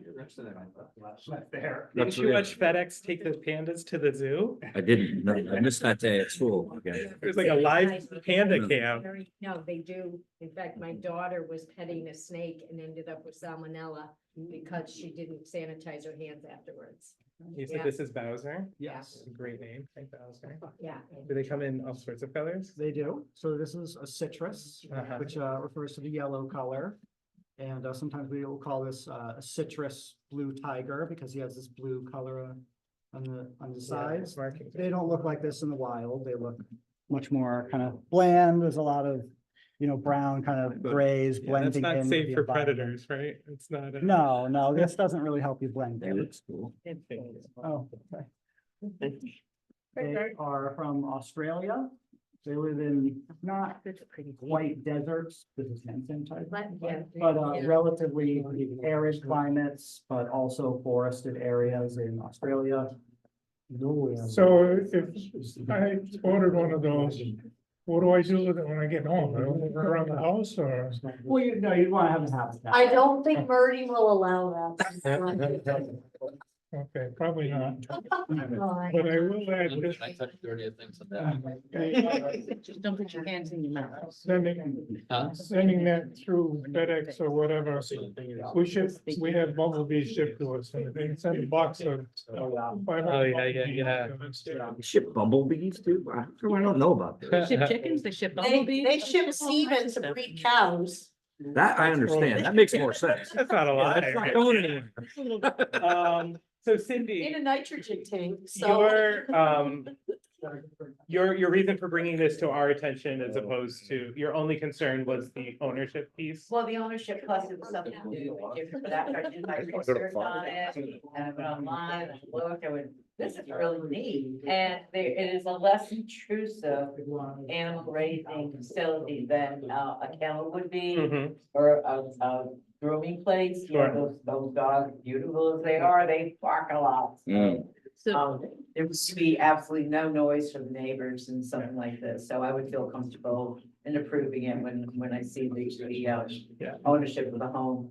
So just for clarification, Cindy, your purpose in bringing it here is for the commission to determine whether they agree that it's a home occupation that you can sign off on, or whether they do not agree and he should come back with an application. Is that right? No, that was my purpose, no, 'cause Okay. it is a home occupation, because they're allowed to do it in the accessory building. It's just the only snag was they don't own the property yet. So if I may, I would move, oh, did you have a question? I just wanted to compliment the zoning officer, because I read all 10 pages from the regulations of the Connecticut State Agency. And nowhere in this list from the state of Connecticut do they mention Australian. Yeah. Right. Yeah, I did too, and I was surprised that it wasn't in there. Not on here. And same with the So you could have just, thank you. I would move to authorize the zoning enforcement officer to approve this home application pending proof of the ownership of the home. Second. Move. doesn't matter, you Yeah. take it. Rock, paper, scissors for it. And I'm gonna Randy record beat you it. this time. Give it to Randy. No, it's gotta be him. Okay. With that, and Jane has stepped away. Any discussion on the motion? I just had a question. I was just wondering, it says it, in the summertime, you put, where you are now, you put them outside. Yeah. Does your cage have a floor in it so that that, you know, that they don't get out and end up being like an invasive species. Well, they could. You know, I mean, that was just something that popped in my mind when I read all this stuff. We sink a barrier around the edge of the ground. You know, we encourage them to dig Yeah, and, you know, enjoy the space, but we will take bricks and rocks and go down a couple of feet. Is it a burrowing animal that could go underneath your fence? I mean, they're not gonna burrow like rabbits do, but they will dig a hole a little bigger than they are to get out of the heat. Or, you know, when they lay their eggs in the ground. They're not going to like tunnel like a gopher tortoise will. Thank you. Okay, so Jane, just to keep you abreast of where we are, the motion has been made to approve or to authorize Cindy to approve this home occupation application pending proof of, or upon proof of the home ownership by the applicants. Kind of like a condition. And so again, yes. I actually would be making that condition when I wrote out there. Okay. Yeah, I would be alright, making that okay, condition. thank you. And I think the other condition I would like to make on it is when the outdoor cage is built, I would like to go out and be able to go out and see it. Yeah. So. A yes vote will approve or authorize the approval pending home ownership. A no vote will not. Mr. Hill. Alvin Hill, yes. Mike Kogo, yes. Can I ask one question or is it beyond that? Yeah, sorry. You can abstain if you'd like. I'm gonna abstain. Yep, I'm gonna abstain because I have. Russell Robin, yes. Ray Williams, yes. Isor Levesque, yes. Dave Kapowski, yes. Randy Blackmore, yes. Ryan Canoyer, Joseph Purdy Brown, yes. 9 yes votes, 1 abstention. Cindy will be authorized to approve this application once the i's have been dotted and the t's crossed. Thank you. Mr. Warner has fetched our wayward commissioner, at which point Mr. Linky will be seated again, and we thank Kynes for her service this evening. Nice work. And we unseat her. Yeah, right, that was worth That is the most entertaining thing that's happened at a planning and zoning meeting in Quite some time. Item 8, applications received after the agenda was posted. There were none, Cindy? No, all right. Item 9, reports of officers and staff, the budget, Mr. Canoyer. yes, so this month on the secretary's report, we have a total available budget of $33,831.06. We have used 29.9% of said budget. Year-to-date expenditures are $14,428.94. The line items that are broken out are all on the sheet here, so for the benefit of time, I won't read each one of them, but they are all very straightforward and approved items such as Shopper's Guide and the Housing Forum and things like that, town pay. So there was no additional items that stand out on this particular one. Our appropriated budget for the year, which is July 1st through June 31st, $48,260. And separately, I am working on what I call a slight year-end audit process, just to make sure that all the i's are dotted and t's are crossed, if you will. And so far, everything checks out. Great, thank you very much. Any questions for Ryan? Tira. Sorry, I'm a little out of it because I've got a little cold. Just a couple of end of year things. On Monday, we will start our pair of toy drives here at Town Hall. I'm the person who organizes those. So from Monday through Thursday, the 12th, we will be collecting at the tax office and the town clerk's office new unwrapped toys that will be distributed by Teague. And then starting the next day on Friday, the 13th of December, and going through the following Friday, we will also still be collecting new unwrapped toys for distribution by the U.S. Marine Corps Toys for Tots program. We did something similar last year. We've had a really great experience, helping Toys for Tots, but of course, everybody also wants to support the locals. So, encourage you all to bring in some new unwrapped toys. Please be sure they do not include anything that can be consumed, no cookies, no candy, or any realistic toy weapons. So, a lightsaber, A-OK. You'll shoot your eye out with your Red Ryder BB gun. Not okay. The Toys for Tots program will not distribute any of those things. So we'll just use the same standards across the board. Another thing that I'd like to encourage you all to attend on the 11th of December at 7 o'clock at the library. We're going to do a public presentation on the project activities for the DECD SIFT grant. That's the 4 million and change that was agreed on by the state of Connecticut. DECD is the Department of Economic and Community Development. $4,047,484, the bulk of which is going to go to the full depth reconstruction of Main Street and its related sidewalks. Some of it will go to closing the renovation gap on the 65 Main building, and then assuming that we stay within budget, also substantial improvements at Swanson Park. So at the presentation, we'll talk about a lot of things related to the grant activities, but a lot of it is going to be given over to our design engineer to show our working concept design, which will include a vastly improved intersection at the north end of Main Street where it comes in Route 12. There were some safety concerns that the residents in the area brought to our attention, and we've got some kind of cool designs to show there. And that will also give an opportunity for public input on the future improvements at Swanson Park. So that's, again, it's December 11th at the library, 7 p.m. And it should be a really good presentation. So I hope to see you all there. Thank you, Ms. Penn. You got it. Ms. Dunn, anything? Yes, I do. I have two things that are on the agenda and two other things that I want to discuss for some decisions. So the first item, we'll get this over with real quickly. I don't want to take a lot of your time, but I have to read the wetlands minutes because of the Dookies application. And I came upon pages, I believe it was 4 to 6. They had a discussion concerning the activities of the Planning and Zoning Commission.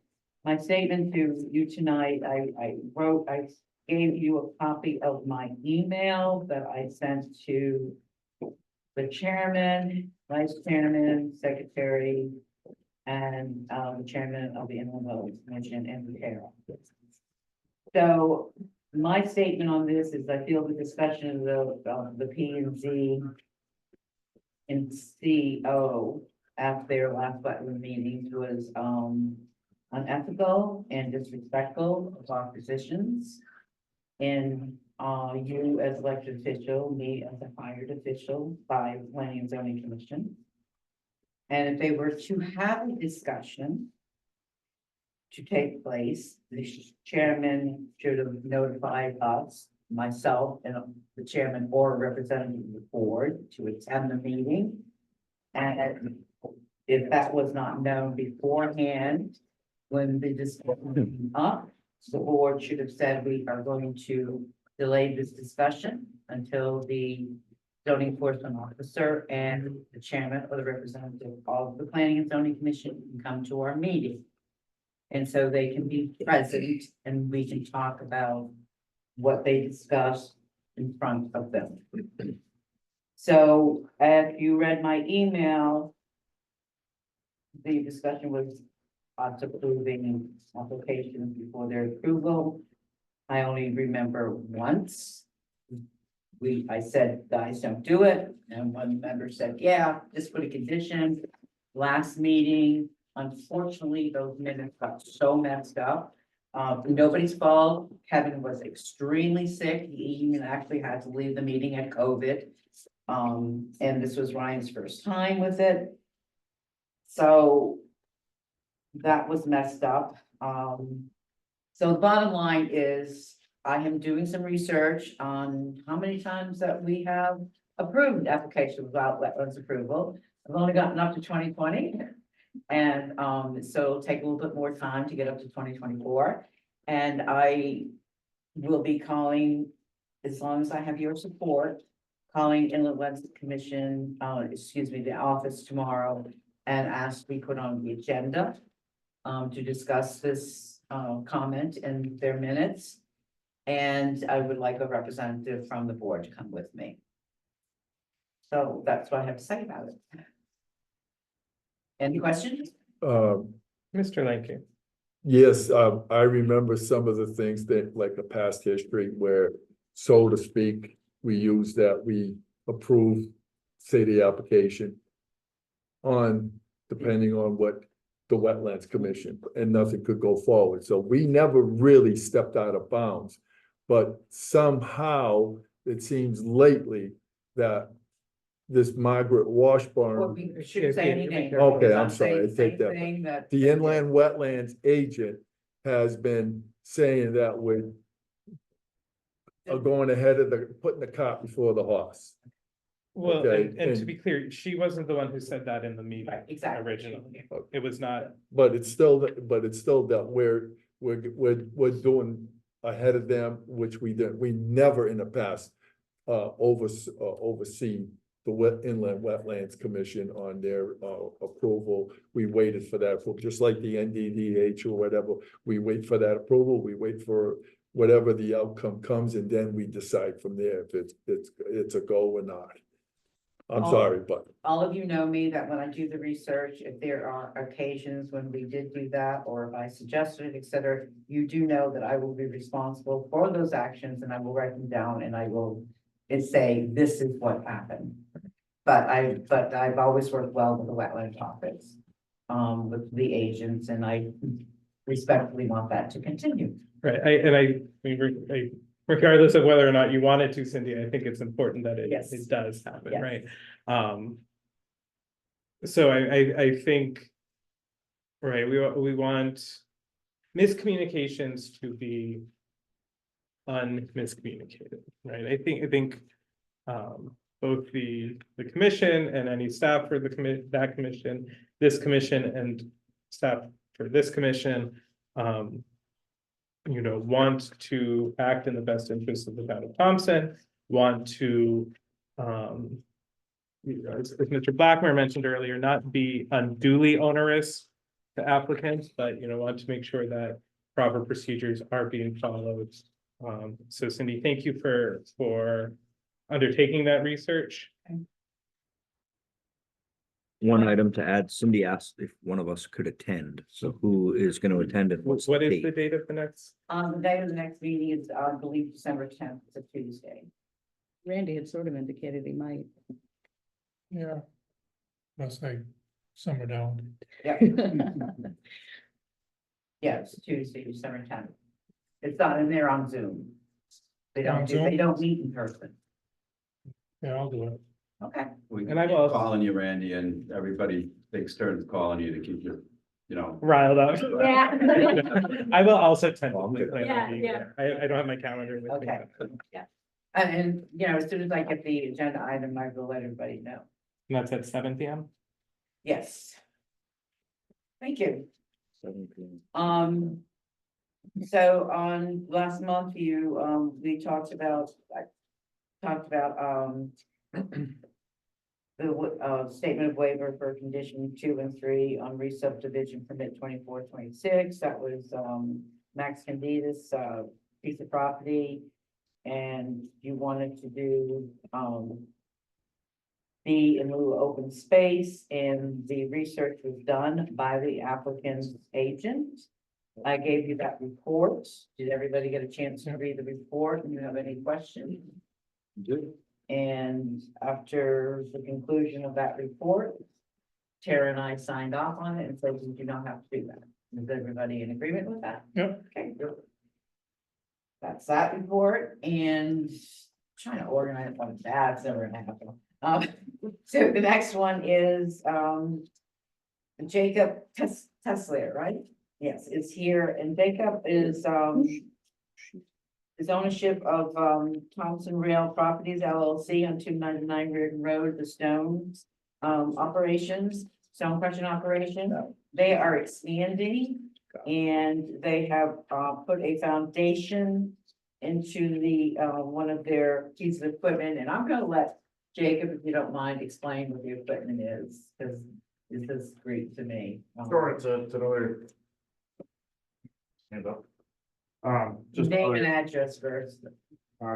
Jacob Tessler from, 94 Cricket Lane, Littleton, Mass. Okay. Crooked Lane. Oh, cricket. Okay. You can talk to the commission. So. I found the property and speaking with the current owners, it's, Thompson Stone. That I found out they were moving out of there. It seemed like a perfect opportunity, not changing the usage. I've got a stone cutting operation as well up in Massachusetts. I don't own it currently. It's, I lease it, so I was looking to own a piece of property. Looked at it, seemed perfect. So I'm supposed to close on the property on the 16th. I had purchased some pieces of equipment that I waited months for. I brought them in. We looked at the current setback of the building, found what I thought was in accordance with the same usage. So that we weren't building any structure, we put a pad in to put this equipment on. So I got a call to the office from the building inspector that the building structure, you are going to enclose that piece of equipment. I would like to, yeah. Would you want to tell them what that equipment is, the name of that piece of equipment? They're wire saws. Okay. They're like a big cheese slicer. Okay, Slices up big blocks of granite and boulders. so they will be enclosing it. The issue was, our issue, for zoning is, did you come into the 40 feet? And I don't know if everybody realizes, but in the business district, you've made that front setback 40 feet. And what he did is he followed the line and maybe 2 more feet in from the current building that was there. But I asked you to measure, you said it's about 40 feet from the road, From the edge of the road. from the edge of the road. So are we going to say, oh, you're okay with that building, but what you're planning, what, doing 2 more down there, 1 or 2 more? Eventually. Like, yeah, I'd like to. eventually is to come and make sure that you have your setback, the current setback for that district. So I just want to make sure I have him do his zoning permit and just the assurance from the planning and zoning commission here to relax the building inspector and saying, yes, the commission agrees that where he put his foundation, following that line, current line is okay. So that line follows the wall of the building that's there? Yes, it does. Yeah, it's about what, 2 or 3 feet in from it, you said? It's about almost 3 feet in Yeah. from the edge of the line. Yeah, and so he's about 40 feet from the road. You want a motion on that? Sure. I would move that we grant the approval to follow the line that's already established by the building that's there. I'll second that.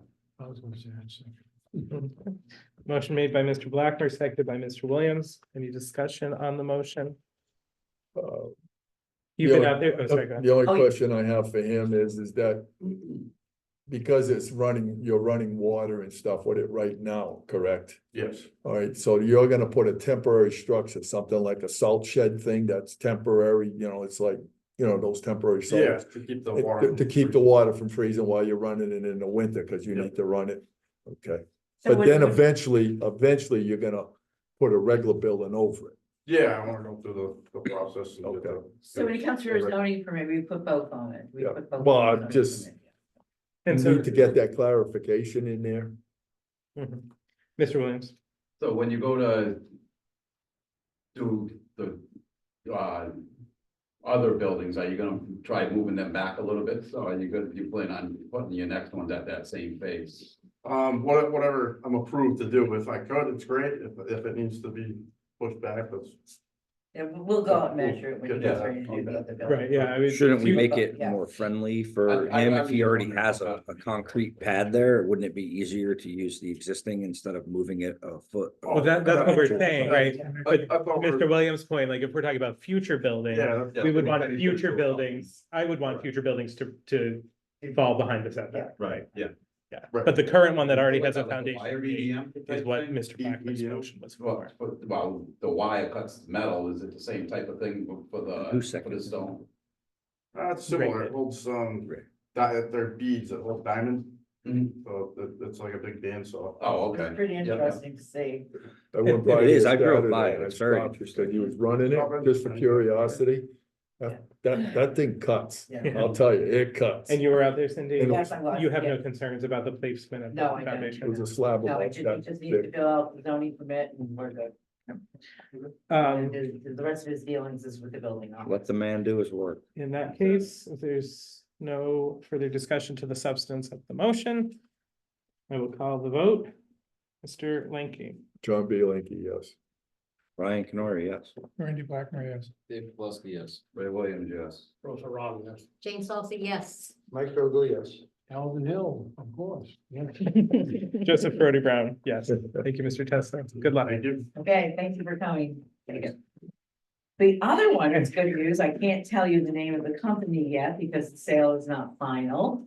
But that, I call it old Dr. Datner's office. I know, guys, I'm dating myself. It's on Route 12 across the street from where the 2-car garage is and that trailer is sat. And, well, now there's replaced with 2 more trailers, but anyways, was torn down, that property across the street.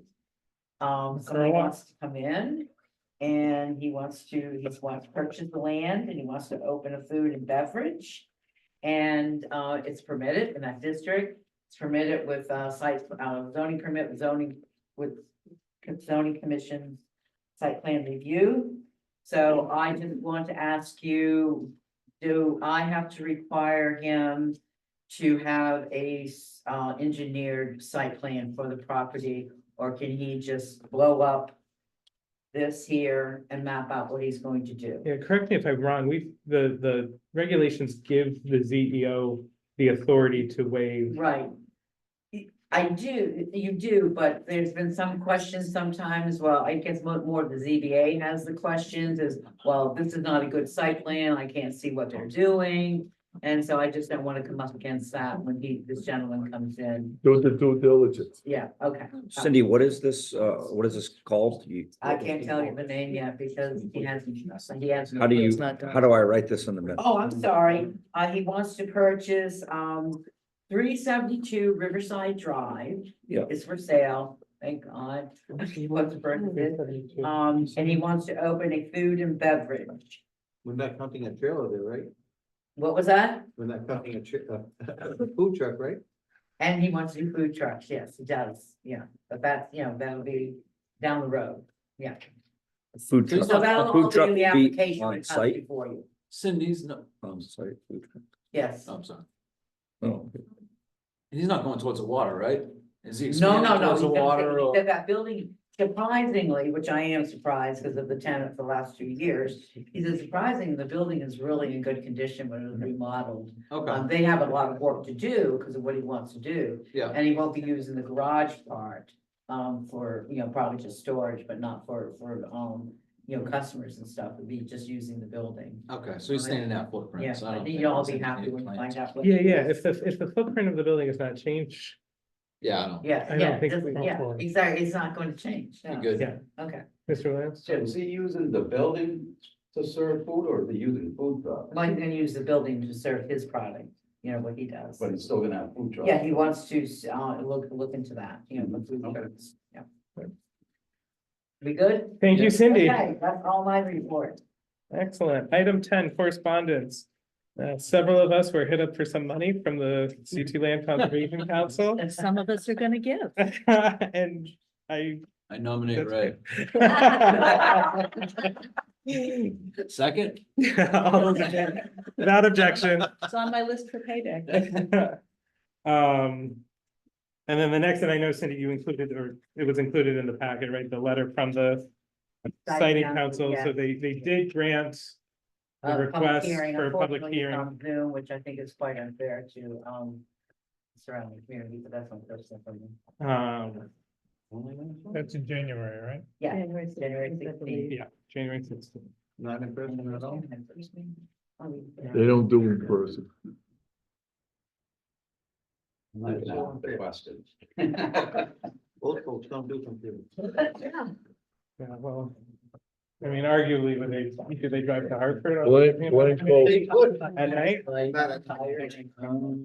Okay, we received our CFPZA quarterly newsletter, always an interesting read. And a Town of Douglas Planning Board notice of public hearings. On the question for Cynthia, Ms. Dunn. Yes. On the Connecticut Federation Planning Zone, have you received anything about that? Dinner thing coming up in April, I think it is, or March? Something in the mailbox I received afterwards, and I have to be honest, because I received it after this agenda and everything. Because Yeah, it's usually late March. Yeah, if we get that letter in, and it is, because we want to nominate Okay. All right, again. yes. Okay, Item 11, signing of Mylars, there are none. Item 12 is also that Connecticut, well, following up on the Connecticut Siting Council petition that we received, the public hearing date has been set. Item 12D, Oh, he's gone. He just walked out the door. He'll be back. He'll be can we go to Janet and Jason been sitting here for all night, can we go to theirs on new business? We can go back. If there's no objection, we'll go out of order on the agenda. Yeah. Hearing no objection. Item 13A, report on Donovan Drive Road for bond reduction. And we do thank Mr. LaValle and Ms. Blanchett for your patience this evening. So I just want to say in my memo, it said I hadn't gotten the letter from the highway department, but I did, and here it is, I'll read it to you. Dear Planning and Zoning Commission, I did a final inspection of the catch basins, outfalls, runoff, guardrails, curbing, and the top coat of the asphalt. I found everything to meet or exceed the as-built plans provided by J&D Civil Engineers. I believe that Donovan Drive meets the standards to be approved as a town accepted road. So we know that the road has been accepted. Basically, what they're looking to do tonight is to lower the bond. So I'll have Janice take it over. Sure. In your packet, did you, I don't know if I got this to you in time, Cindy, did you Yeah, get the? Yeah, the letter? Yeah. So I think it's relatively self-explanatory, you know, there's a lot of bonds that have been in place for several years for the ongoing construction. The road was basically built in two sections. The first section is still a $51,000 bond. The second section is a $206,000 bond. And we know that the binder, of course, has been in place for several years. There's been no settling, there's been, it's been plowed and maintained. So, really what was left to do was to finalize it was the curbing, the top coat. So Jason did all that. This fall, my office inspected the paving. We produced the documents that the town needs. The final engineering report, the memo certifying the monuments were set, the engineer's as-built certification. So in your subdivision regulations, you can reduce the bond amount to 5%. That's a maintenance bond for a year, just in case there's any other, little issues, punch list items that come up in the next year. So the 5% bond would be $35,000 for the next year. So that's what Jason is hoping that this commission, based on the approval of the Public Works Director, the wetland agent, and Cindy's report, will reduce the bond down to $35,000. I did go out, I walked with John, the highway department director. Joe, sorry, and the place is beautiful. It really is, and conservation area on the right, and then the side road, the path, the conservation path on the left side of that Donovan Road. It's really beautiful, and it's very, very neat, very clean. The catch basins are organized. Yeah, it looks good. As Joe said in his letter. Joe gave the approval, we were gone when I read the. Okay. From Yeah, I was wondering if Yeah. I saw the noise stuff. 5%. What was that? 5% of what? 700. Well, it was 5%. Phase 1B and 1C, or? Well, I gave you you have the copies of the bond, so, You're talking 5% of 700,000, correct? Correct. So that would be, 35,000. yeah, 35,000, that's the 1 year. That's the whole, it's 5% of the entire construction cost, which is actually more than the amount that was bonded, because the bonds were put in place after you'd already done a rebuild on the house. Mr. Williams. I'd like to make a motion that we lower that bond to the $35,000. We've got a Good with motion by Mr. Williams, seconded by several people, most loudly Mr. Hill, Mr. Hill, okay, we'll give it to Mr. Hill. to agree to the bond reduction to 5% of the total construction costs for a $35,000 bond. Any discussion on the motion? Hearing none, a yes will set the new bond amount, a no will continue as bonded. Mr. Hill. Yes. Alvin Hill, yes. Mike Vogel, yes. Jane Salsa, yes. Russell Robin, yes. Ray Williams, yes. Dick Buckowski, yes. Randy Blackmer, yes. Ryan Canary, yes. John Bielanky, yes. And Joseph Brody Brown, yes. I've been through that. You're doing a hell of a job up there. You been up there? Yeah. Yeah, I drive through on the Oh, yeah. motorcycle all the time. Just to let you guys know, we made it to the hiking trail, it goes along the river now. Oh, nice, Path goes on, if you walk the whole project, it's over a mile. And nice. it's pretty nice, yeah. Yeah, Bring the pup out there. Bring the pup out there. It goes along the river. Thank you very much. Yeah, thank you. Kai's ruined my joke. I was gonna tell Dave since he left, we just weren't doing it anymore, but he was whispering in his ear, so All right. he we're knows. not doing it. Blew right through it. He knows we're going back. Item I'm 12B. Alright, so I just Subcommittee. wanna, so I got a little thing to read before we go into the subcommittee thing, so.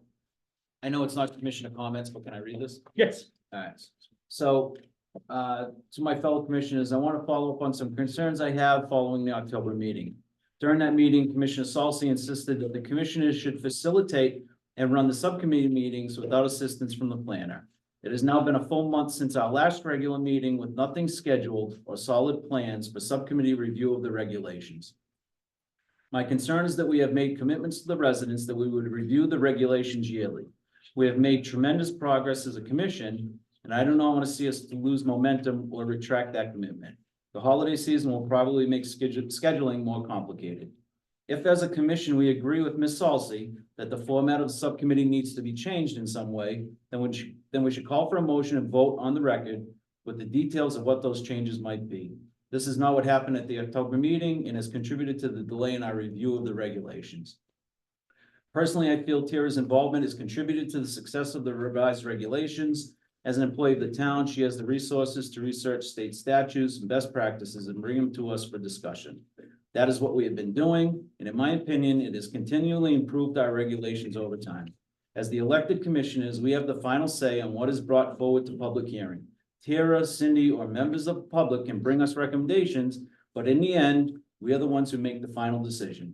In my opinion, we, the commissioners, appointed alternate support staff, make decisions with the best interests of the town of Thompson and its residents in mind, as well as staying within the limits of state statute.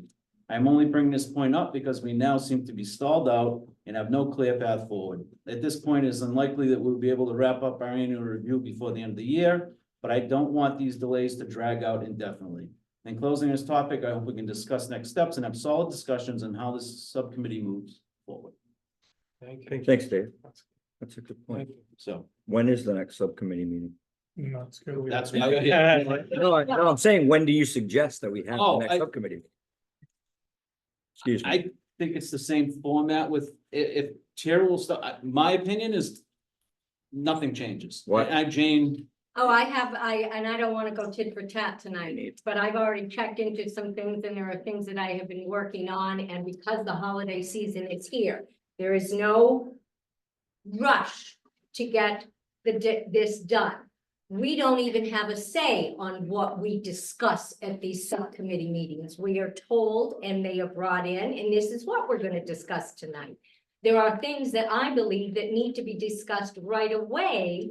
If I may, I'm gonna push back on that. Okay, all right. Because for Yeah, example. I don't want to go through this tonight. Well, Yeah. we need to move forward, but for example, Alvin has multiple times made suggestions about what should be added to those conversations, and we have added those to the.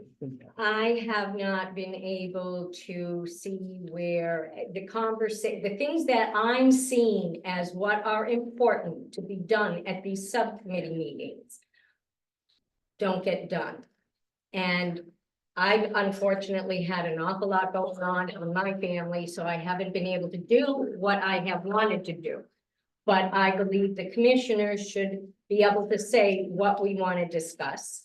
I also believe that, like I said, I don't want to go tit for tat tonight.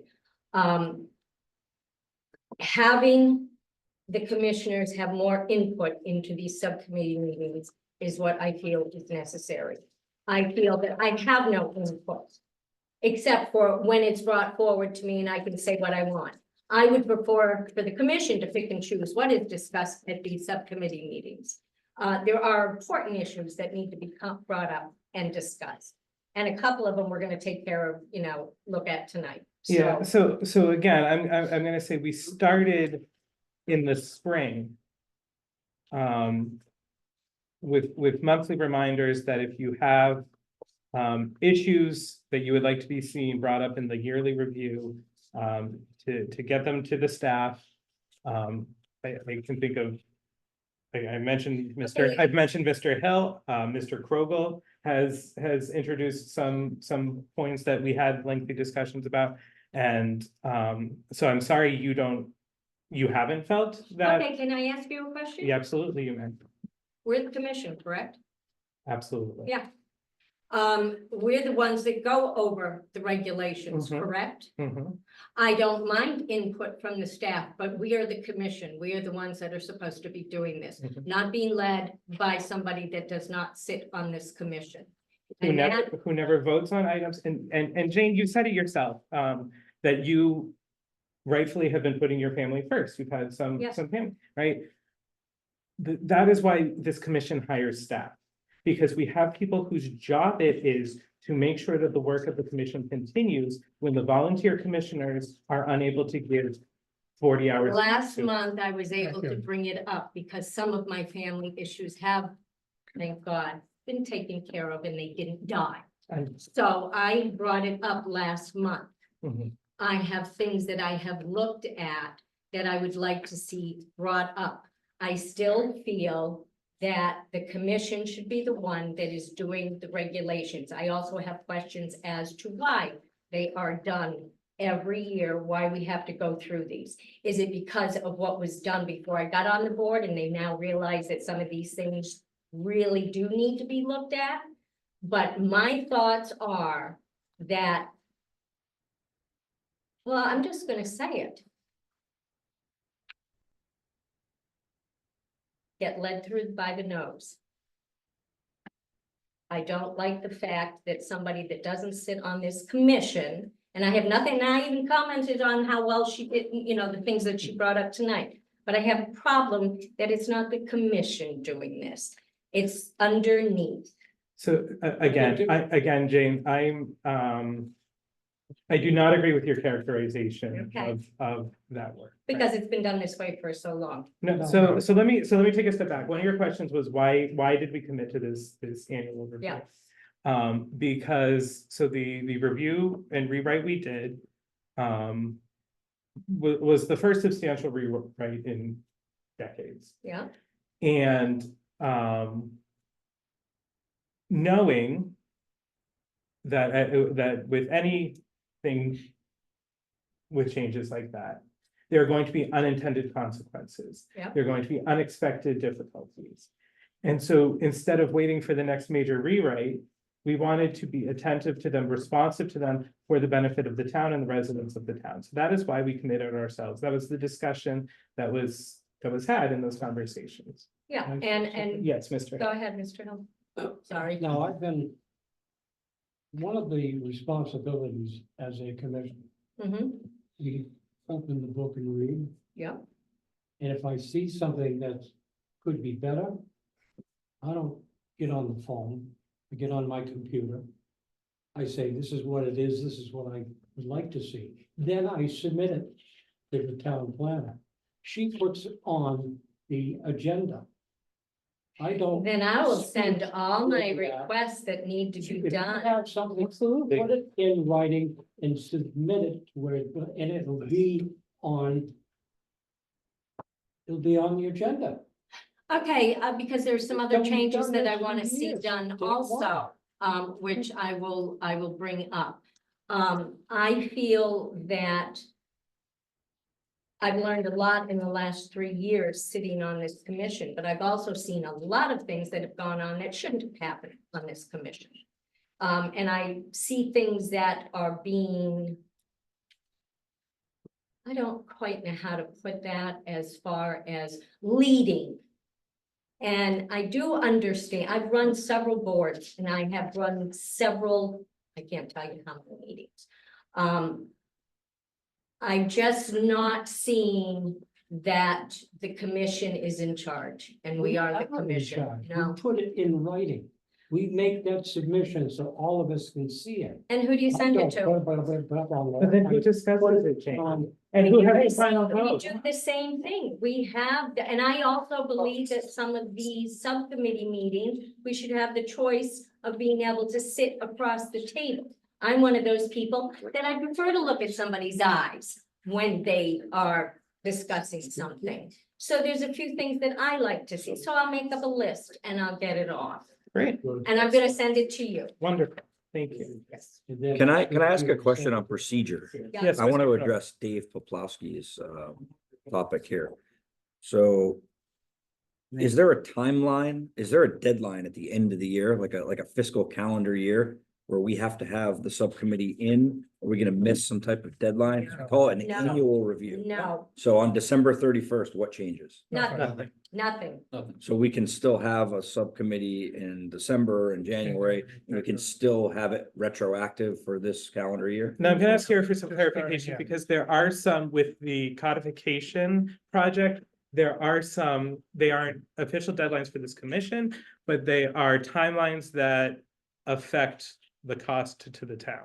What are the deadlines? So I'm yes, gonna- no, so, How does so it there proceed? are no hard deadlines on this because this is a voluntary thing that this commission chose to do and committed to do. And we went very public on that commitment and That's asked right. for solicited from our constituents what they wanted to see with the regs. And that's not going tit for tat, and I'm sorry I'm taking away, but No. I sat back and it was to bring focus to this subcommittee is all I was trying to do, not to call anyone out, but to give us some direction, because for the past month, there's no direction. Yeah. So So if I can just, we committed to the public.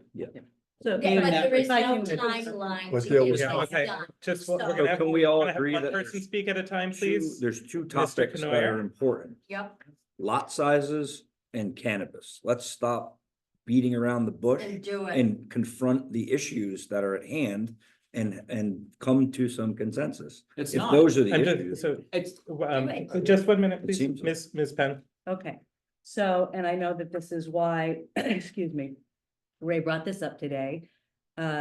We did stall out because there was no pushback to Jane when she suggested you guys could continue without me, so I did not schedule a subcommittee meeting during the past month. Happy to start doing it again. To generally answer Ryan's question, which is there a hard deadline? There is not a hard deadline. We generally committed to annually. And originally, we were trying to keep to a rough schedule of around September so that it would be consistent. That was when we were publishing our own documents internally. Now that we are on contract to the online code company, it is somewhat important that we don't do it more than once a year, because every time we update that, there are additional costs. There was 1 year where we did 2 updates in a year. When we're publishing those things internally, it's just kind of a nuisance and a lot of paper. When there's costs associated, you want to reduce that. So we would also have to coordinate if there were going to be, for example, any new ordinances proposed by the Board of Selectmen, you would want to have that all done at the same time. But all of those things in, I mean, you're not going to make an annual update this year. You're essentially, you don't have enough time to hold the public hearing. But if you want to continue with a format of orderly subcommittee meetings, happy to go in and help schedule that. To Jane's earlier point about where I get input from, as Chairman Perotti Brown correctly pointed out, I have frequently had input from Mr. Hill, Mr. Krogel from the ZEO. Sometimes I get verbal input from Ray, and I've had, casual verbal input. Sometimes I get input from members of the public. As I receive that, I try to feather it into whatever draft we are working on. I am aware that you guys had the communication, right, from the folks who are interested in the cannabis project. That came in an irregular fashion, which I was concerned put you guys in some jeopardy in discussing that. So I was already planning on bringing that issue into the next draft. You've been all the way through the draft once, and now there's an issue that's come up. I know there's some gentlemen here tonight who want to discuss another issue, right? Until that draft is locked, it's always fluid.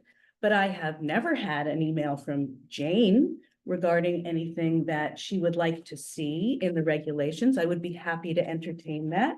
I get input from everybody. I'm not here to exclude input. What I will do, and this is part of what Dave was alluding to in his letter, is if I get sort of general input, what I'm doing in my office, paid by the town, is trying to find good legal language or options to present that satisfy what the impetus seems to be. But again, all I do is suggest.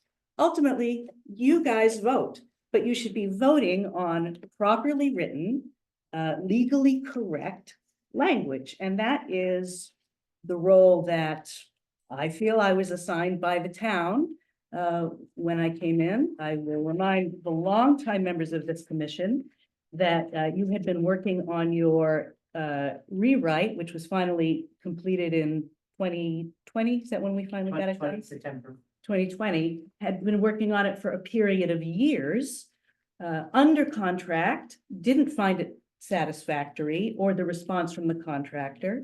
And that is when I took that piece over, and it has gone, in my opinion, and the commission may disagree, but in my opinion, very smoothly, and has consistently adjusted and improved the regulations according to input as we go.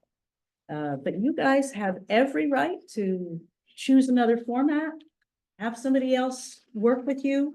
But in the end, it all has to be reviewed for correctness and legality.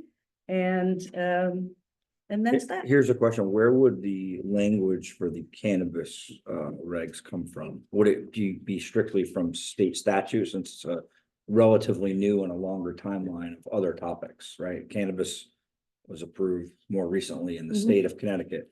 So where would that language come from to originate a draft? So in the most general terms, because I haven't looked back at the very lengthy letter that you received from one of the abutters, I would certainly look at that. There are some things in that letter that don't really make any legal sense. Mr. Chairman, can I interrupt here? I don't know if you're talking about cannabis is what you put on the agenda. These gentlemen have been waiting for a long time, and they're to talk about the discussion of zoning amendment. Can we let them speak and then continue? I this was conversation? just gonna ask the chair. So, I mean, This could be an in-house discussion because there are other issues that I have and ways to simplify this. And I think that we could be sitting here for 3 hours Okay. tonight going back and All forth. right, then I will move to Yeah. authorize Tira to schedule the next subcommittee meeting and to continue as we have been. Is there a second for that motion? Motion made and seconded, made by the chair, seconded by Mr. Blackmer. Any discussion?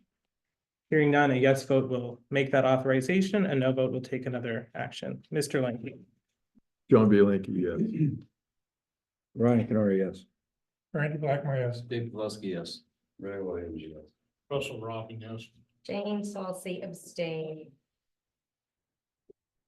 Mike Krogel, yes. Yeah, Open Hill, yeah. Joseph Perotti Brown, yes. I will send you guys a doodle poll tomorrow with open dates in December. Thank you. Item 13B, discussion of zoning amendment residential lighting. Yes, Rodney Brooks, 42 Center Street. So, we've had an issue over there with someone shining, their floodlight very, very bright, like to the point where I'm on the east side and I'm not gonna mention names, but someone actually mentioned to me that it actually shines into their house on the west side. And it shadows and such, and and it's shining up in the trees and it's everything. It has stopped, it's shut off. But my concern is that someone can hit the switch again at any time. And maybe some regulations Mhm. could be put in place where floodlights are not encroaching on other people's property. And,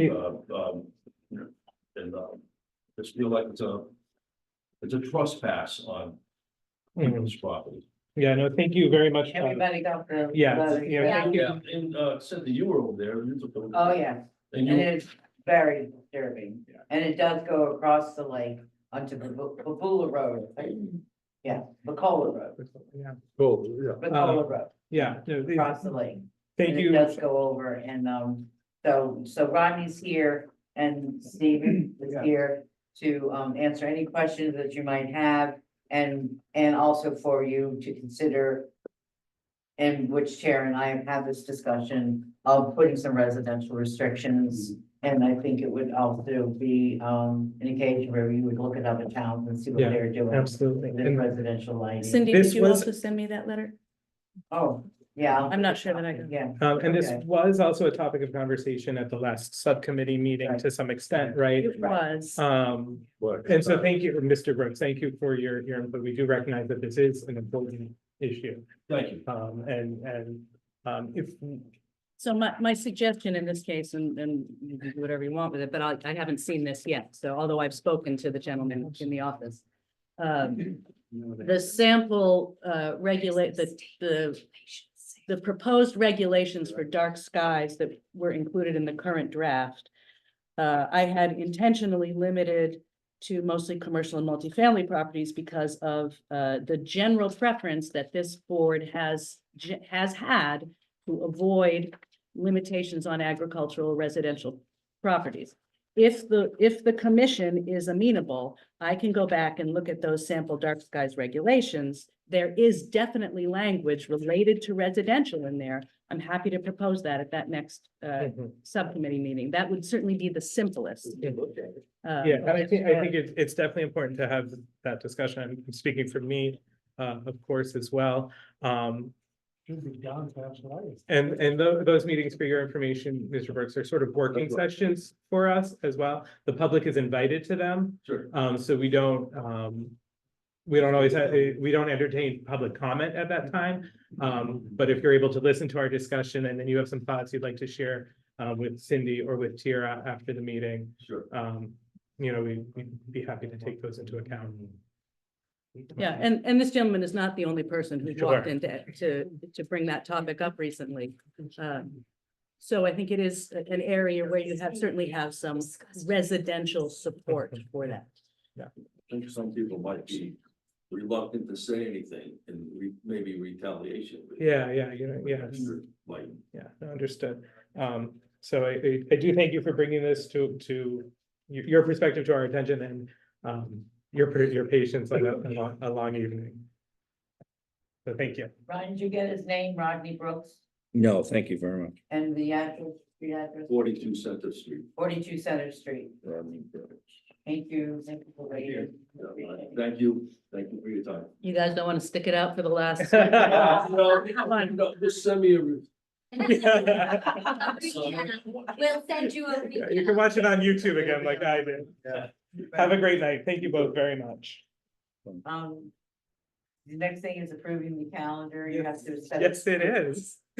Item 13C, approved meeting calendar for You have 2025. to set a date for May 25th meeting, the May meeting. Thank you. You can see we have this schedule in front of us, May 26th, as happens to us every year. It's That's a Memorial Day. is a holiday, yeah, and we cannot have a meeting, nor would we likely wish to. So we can potentially move to the week before, which would be Monday, May 19th. It's Yeah, like go back. The That's not- second, yeah, it's the third from the back, Jane. Third from the back, because Uh, I know I looked at it. Yeah, no, I just want to write, and I know I looked at it, yeah. That's what you did for December. You went to Us, the month, the week The before. week before, yeah. Okay, Or we could go to the Wednesday following. Usually the week before, I think. I think that it, does Spins it us make off. sense for us to stay on a Monday, right? I don't think about a planning and zoning commission meeting on a Wednesday. Well, then you don't know who else is gonna be here on the Wednesday so the night. 26th, so. Talking the 19th. Yeah, Wednesday, the 28th. right. The consensus of the commission seems to be, Monday. so I will move the approval of the meeting schedule as published with the May date to be held on Monday, May 19th. And I will have to get that over to town clerk tomorrow because Kevin is out, with serious Okay. family issues, so I'll get it to the town clerk's office. Mr. Lanky seconds the motion to approve. Is there any discussion on the motion? Hearing none, all those in favor of scheduling, of approving the 2025 meeting schedule, say aye. Aye. Opposed? Okay. You can pass it along to the town clerk, Cindy. Item 13D, marijuana micro cultivation. Mr. Williams. I've been doing a lot of looking into this, is.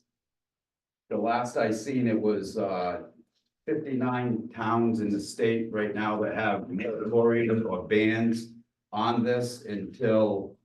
The state actually, like I explained, it's like a new car, they gotta fix, they put all the regulations out there and now that's why, there's a hold on. A hold on them releasing licenses right now, like the gentleman that was on. And out of them 59 towns, they all put a moratorium on for a year, and I'd like to make a motion that we put a moratorium on marijuana cultivation in the town for a year. I'll second that. I'll second that. That's good. The motion has been made and seconded. This is a change to Yeah, I regulations. don't think you can do that outside. It's the more- public- All the other towns have. It's a moratorium. Yep, they've not all done it in changing their planning and zoning. regulations. But do they have language in their regulations for allowing it? Look up the word, Right. look up the word, Dan, moratorium. it'll I tell don't you have exactly phone what with you me, can so I do. can't. What it does is it puts it on hold. It's all- I understand what the word means, Yeah, but there's nothing with the regulations. but it fundamentally alters our regulations, No, because we don't have anything in our regulations. but we do. What- Mr. Chairman. It's, I understand the impetus that, that Ray has explained well. Yeah, I would yeah. suggest that for something like that, it should have been a regular agenda item, rather than an add on the fly agenda item, similar to the idea of, how uncomfortable you guys get when you have applications that come in after the deadline. It doesn't allow for public comment. Nobody knows that you're talking about it. In the meantime, I can, in that next subcommittee meeting, give you some of those alternate language. You may still choose to vote on a moratorium. I know that you are a fan of general transparency. I think it would be more transparent for you to have that as a regular published agenda item. It's up to you guys, but that is my suggestion. And I mean, I'm also not opposed to, I agree with the motivation for doing so, right? I don't, I'm sorry, go ahead. I also don't think we're gonna get an application between now and the December meeting. So I don't think it hurts to wait till the December meeting, put it in But public. that will be on the agenda in the. If we vote to put it on the agenda Okay. right now, yeah. So I'll make the motion to put it on the agenda. So we for do you. have a motion and second on the table right Oh. now to vote for a moratorium right now. And I can't get it to come up in here, but I pulled up where it says you can put the moratorium on here in the state of Connecticut. But if you feel more comfortable with putting it on the agenda in December, No, Can we put a moratorium on until the meeting? I want to see the writing. Yeah, So the motion is on the table. I don't know if you want to withdraw your motion and move to get it on the December agenda, or if we want to vote on this motion now, Mr. Canoyer. Can we make any edits to the suggestion about? You could ask Ryan, you could ask Ray to amend his motion, and whoever seconded it, I know there was a chorus. It was Ray and Jane. The Would, easiest thing is to withdraw and make a new motion. would you be willing to say that you would have a moratorium, but you would still allow farms if they chose to?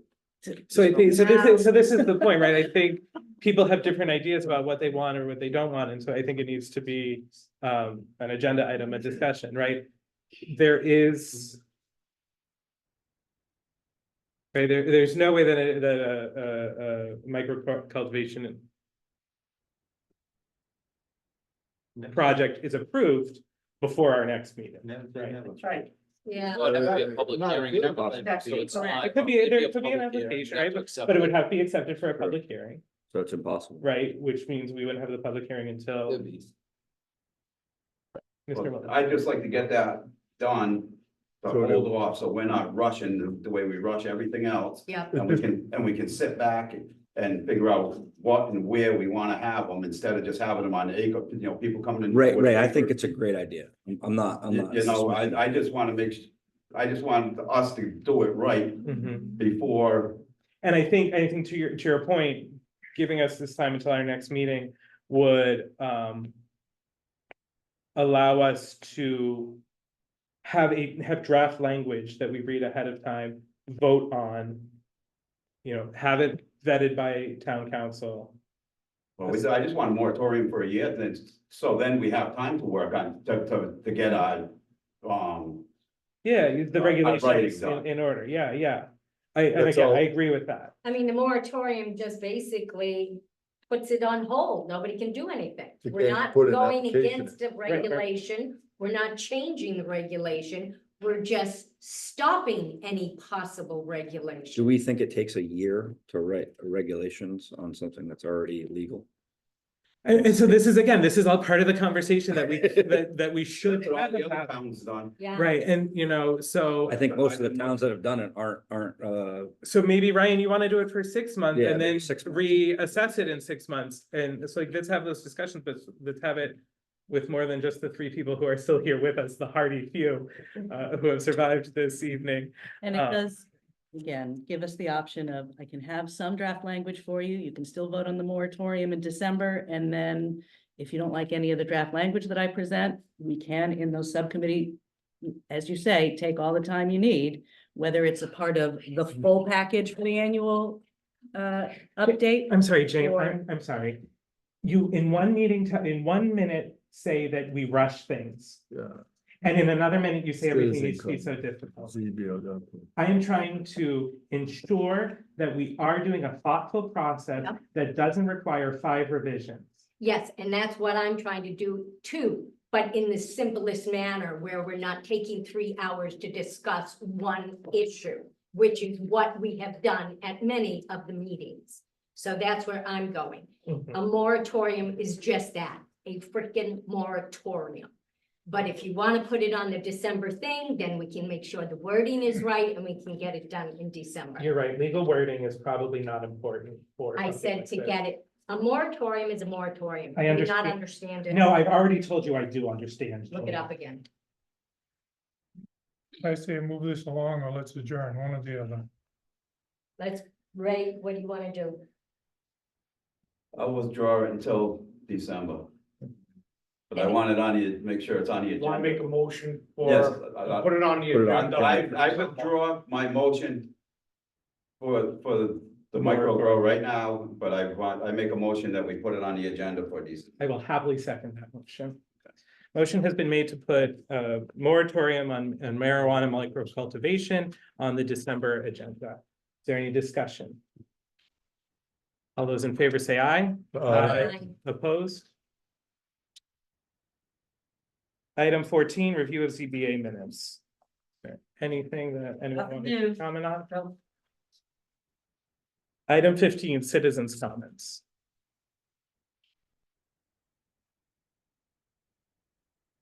Is there anyone in the Zoom room who wishes to? Nobody's raising their hand. Moving along. Item 16, commissioners' comments. Pretty much I it. would make. Yes. I guess I'm on the fence with Mr. Canoia doing secretary minutes or notes in the process of the meeting when he's supposed to be paying full attention. If I was someone bringing an application or discussion here and talking, and he's taking the minutes, taking all these notes, kudos to you for doing it. But I think that we are setting ourselves up for a problem with one of our commissioners not paying full attention to. Dave, I couldn't disagree more. I've run trading desks. I've had more things going on than most people. I can handle a lot more than you think. I totally disagree with that. And I disagree with it too. You've never multitasked. Thank you, Mr. Blaski. Fine. Thank you, Mr. Canoyer. Thank you, Ms. Halsey. And for the record, because of Kevin's family difficulty, Mr. Canoyer will definitely be doing the minutes this time. Right. And I also want to say that Kevin he did a fine job. There's nothing wrong with Kevin. He should still be paid. He can still show up. He can still write about some of the things that are proposed, send a draft to me. I will tighten it up and send it out. He's not being fired or excluded. He's still a part of us and no one's punishing him. We're just trying to make things a little bit more efficient. That's all. It's nothing negative against Kevin. I want to be on the record on that. Never said Yeah. that. Thank you. I apologize. I should have said that. I got a comment about, what keeps coming up about, the letters that we received. We received them letters after the application was closed. So that application was closed. So if somebody wants to give us information, I don't see how that could have been any kind of violation in any way. I think it could be for future applications. It could be. Talking about. The letter from. So we received correspondence from citizens concerned about The Chase Hill. the micro cultivation project. Oh, okay, Not that okay. letter, but the Right. the application was closed. Right, okay. So, sorry. But it's for, like, but for future applications, right, Yep. it could cause legal concerns. If I may. Ms. Penn. Yeah, and I want to be clear again, because the comment came up in the last meeting that somehow I was scolding or berating commissioners about this. I just want to reiterate that my concern is for the integrity of the work of this commission. And when things like this come up, particularly in the format of email, that was what was particularly problematic. If it was a letter that had been delivered to you in the mail, you can't reply all to a letter, right? It's that possibility of creating an ex parte communication, which no matter how well-meaning a response to something like that might be, you would be forced, if it came out in a public meeting, to recuse yourself. This goes for commenting things online on Facebook or other public forums. If it's something that is coming up in front of the commission or has the potential to return to the commission, even if you have strong opinions of it, do yourself and your colleagues a favor, just don't do it. The rules are very clear on when you can communicate with each other and in what kinds of formats, and anything that is commission business should only be discussed in the context of a public meeting, whether that's an in-person meeting or online. But if you take it outside there, it is potentially ex parte. And as I said, it's no fun being FOIA'd.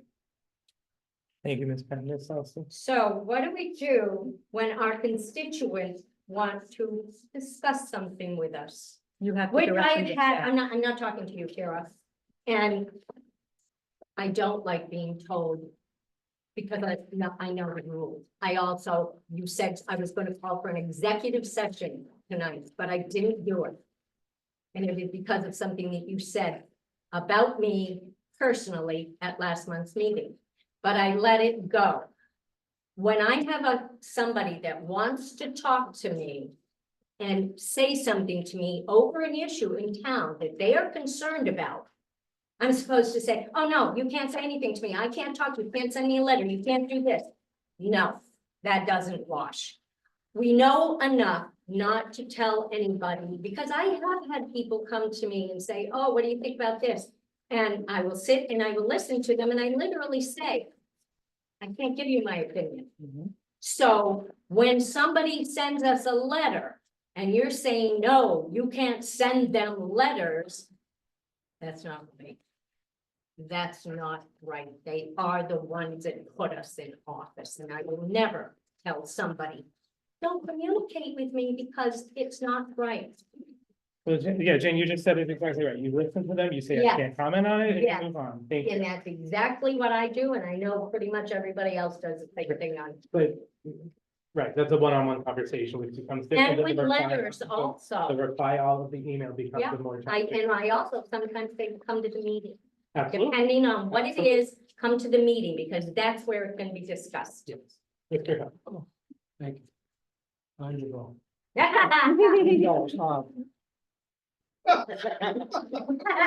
We still have two more items. No.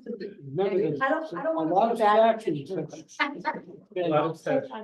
So next month, somebody wants me to update their book, just bring me your book and I'll give you the whole new, For the new statutes. then I'll take care of it. Thank you, Mr. Hill. I would just say, for, knowing, the family situation Kevin's going through, if what we fear might happen, will happen, I will probably send flowers on behalf of the commission, so let me know, if you'd like to contribute to that. And then finally, I would just wish everyone, my fellow commissioners and everyone who's still here with us, a very happy Thanksgiving. Item 17, our next meeting is Monday, December 16th, 2024, here at Thompson Town Hall. Item 18, I will entertain a motion. Hey. Mr. Krogel moves to adjourn, Mr. Linky seconds, all those in favor? Bye. 9:50, this meeting is adjourned. God bless us, everyone. That wasn't bad.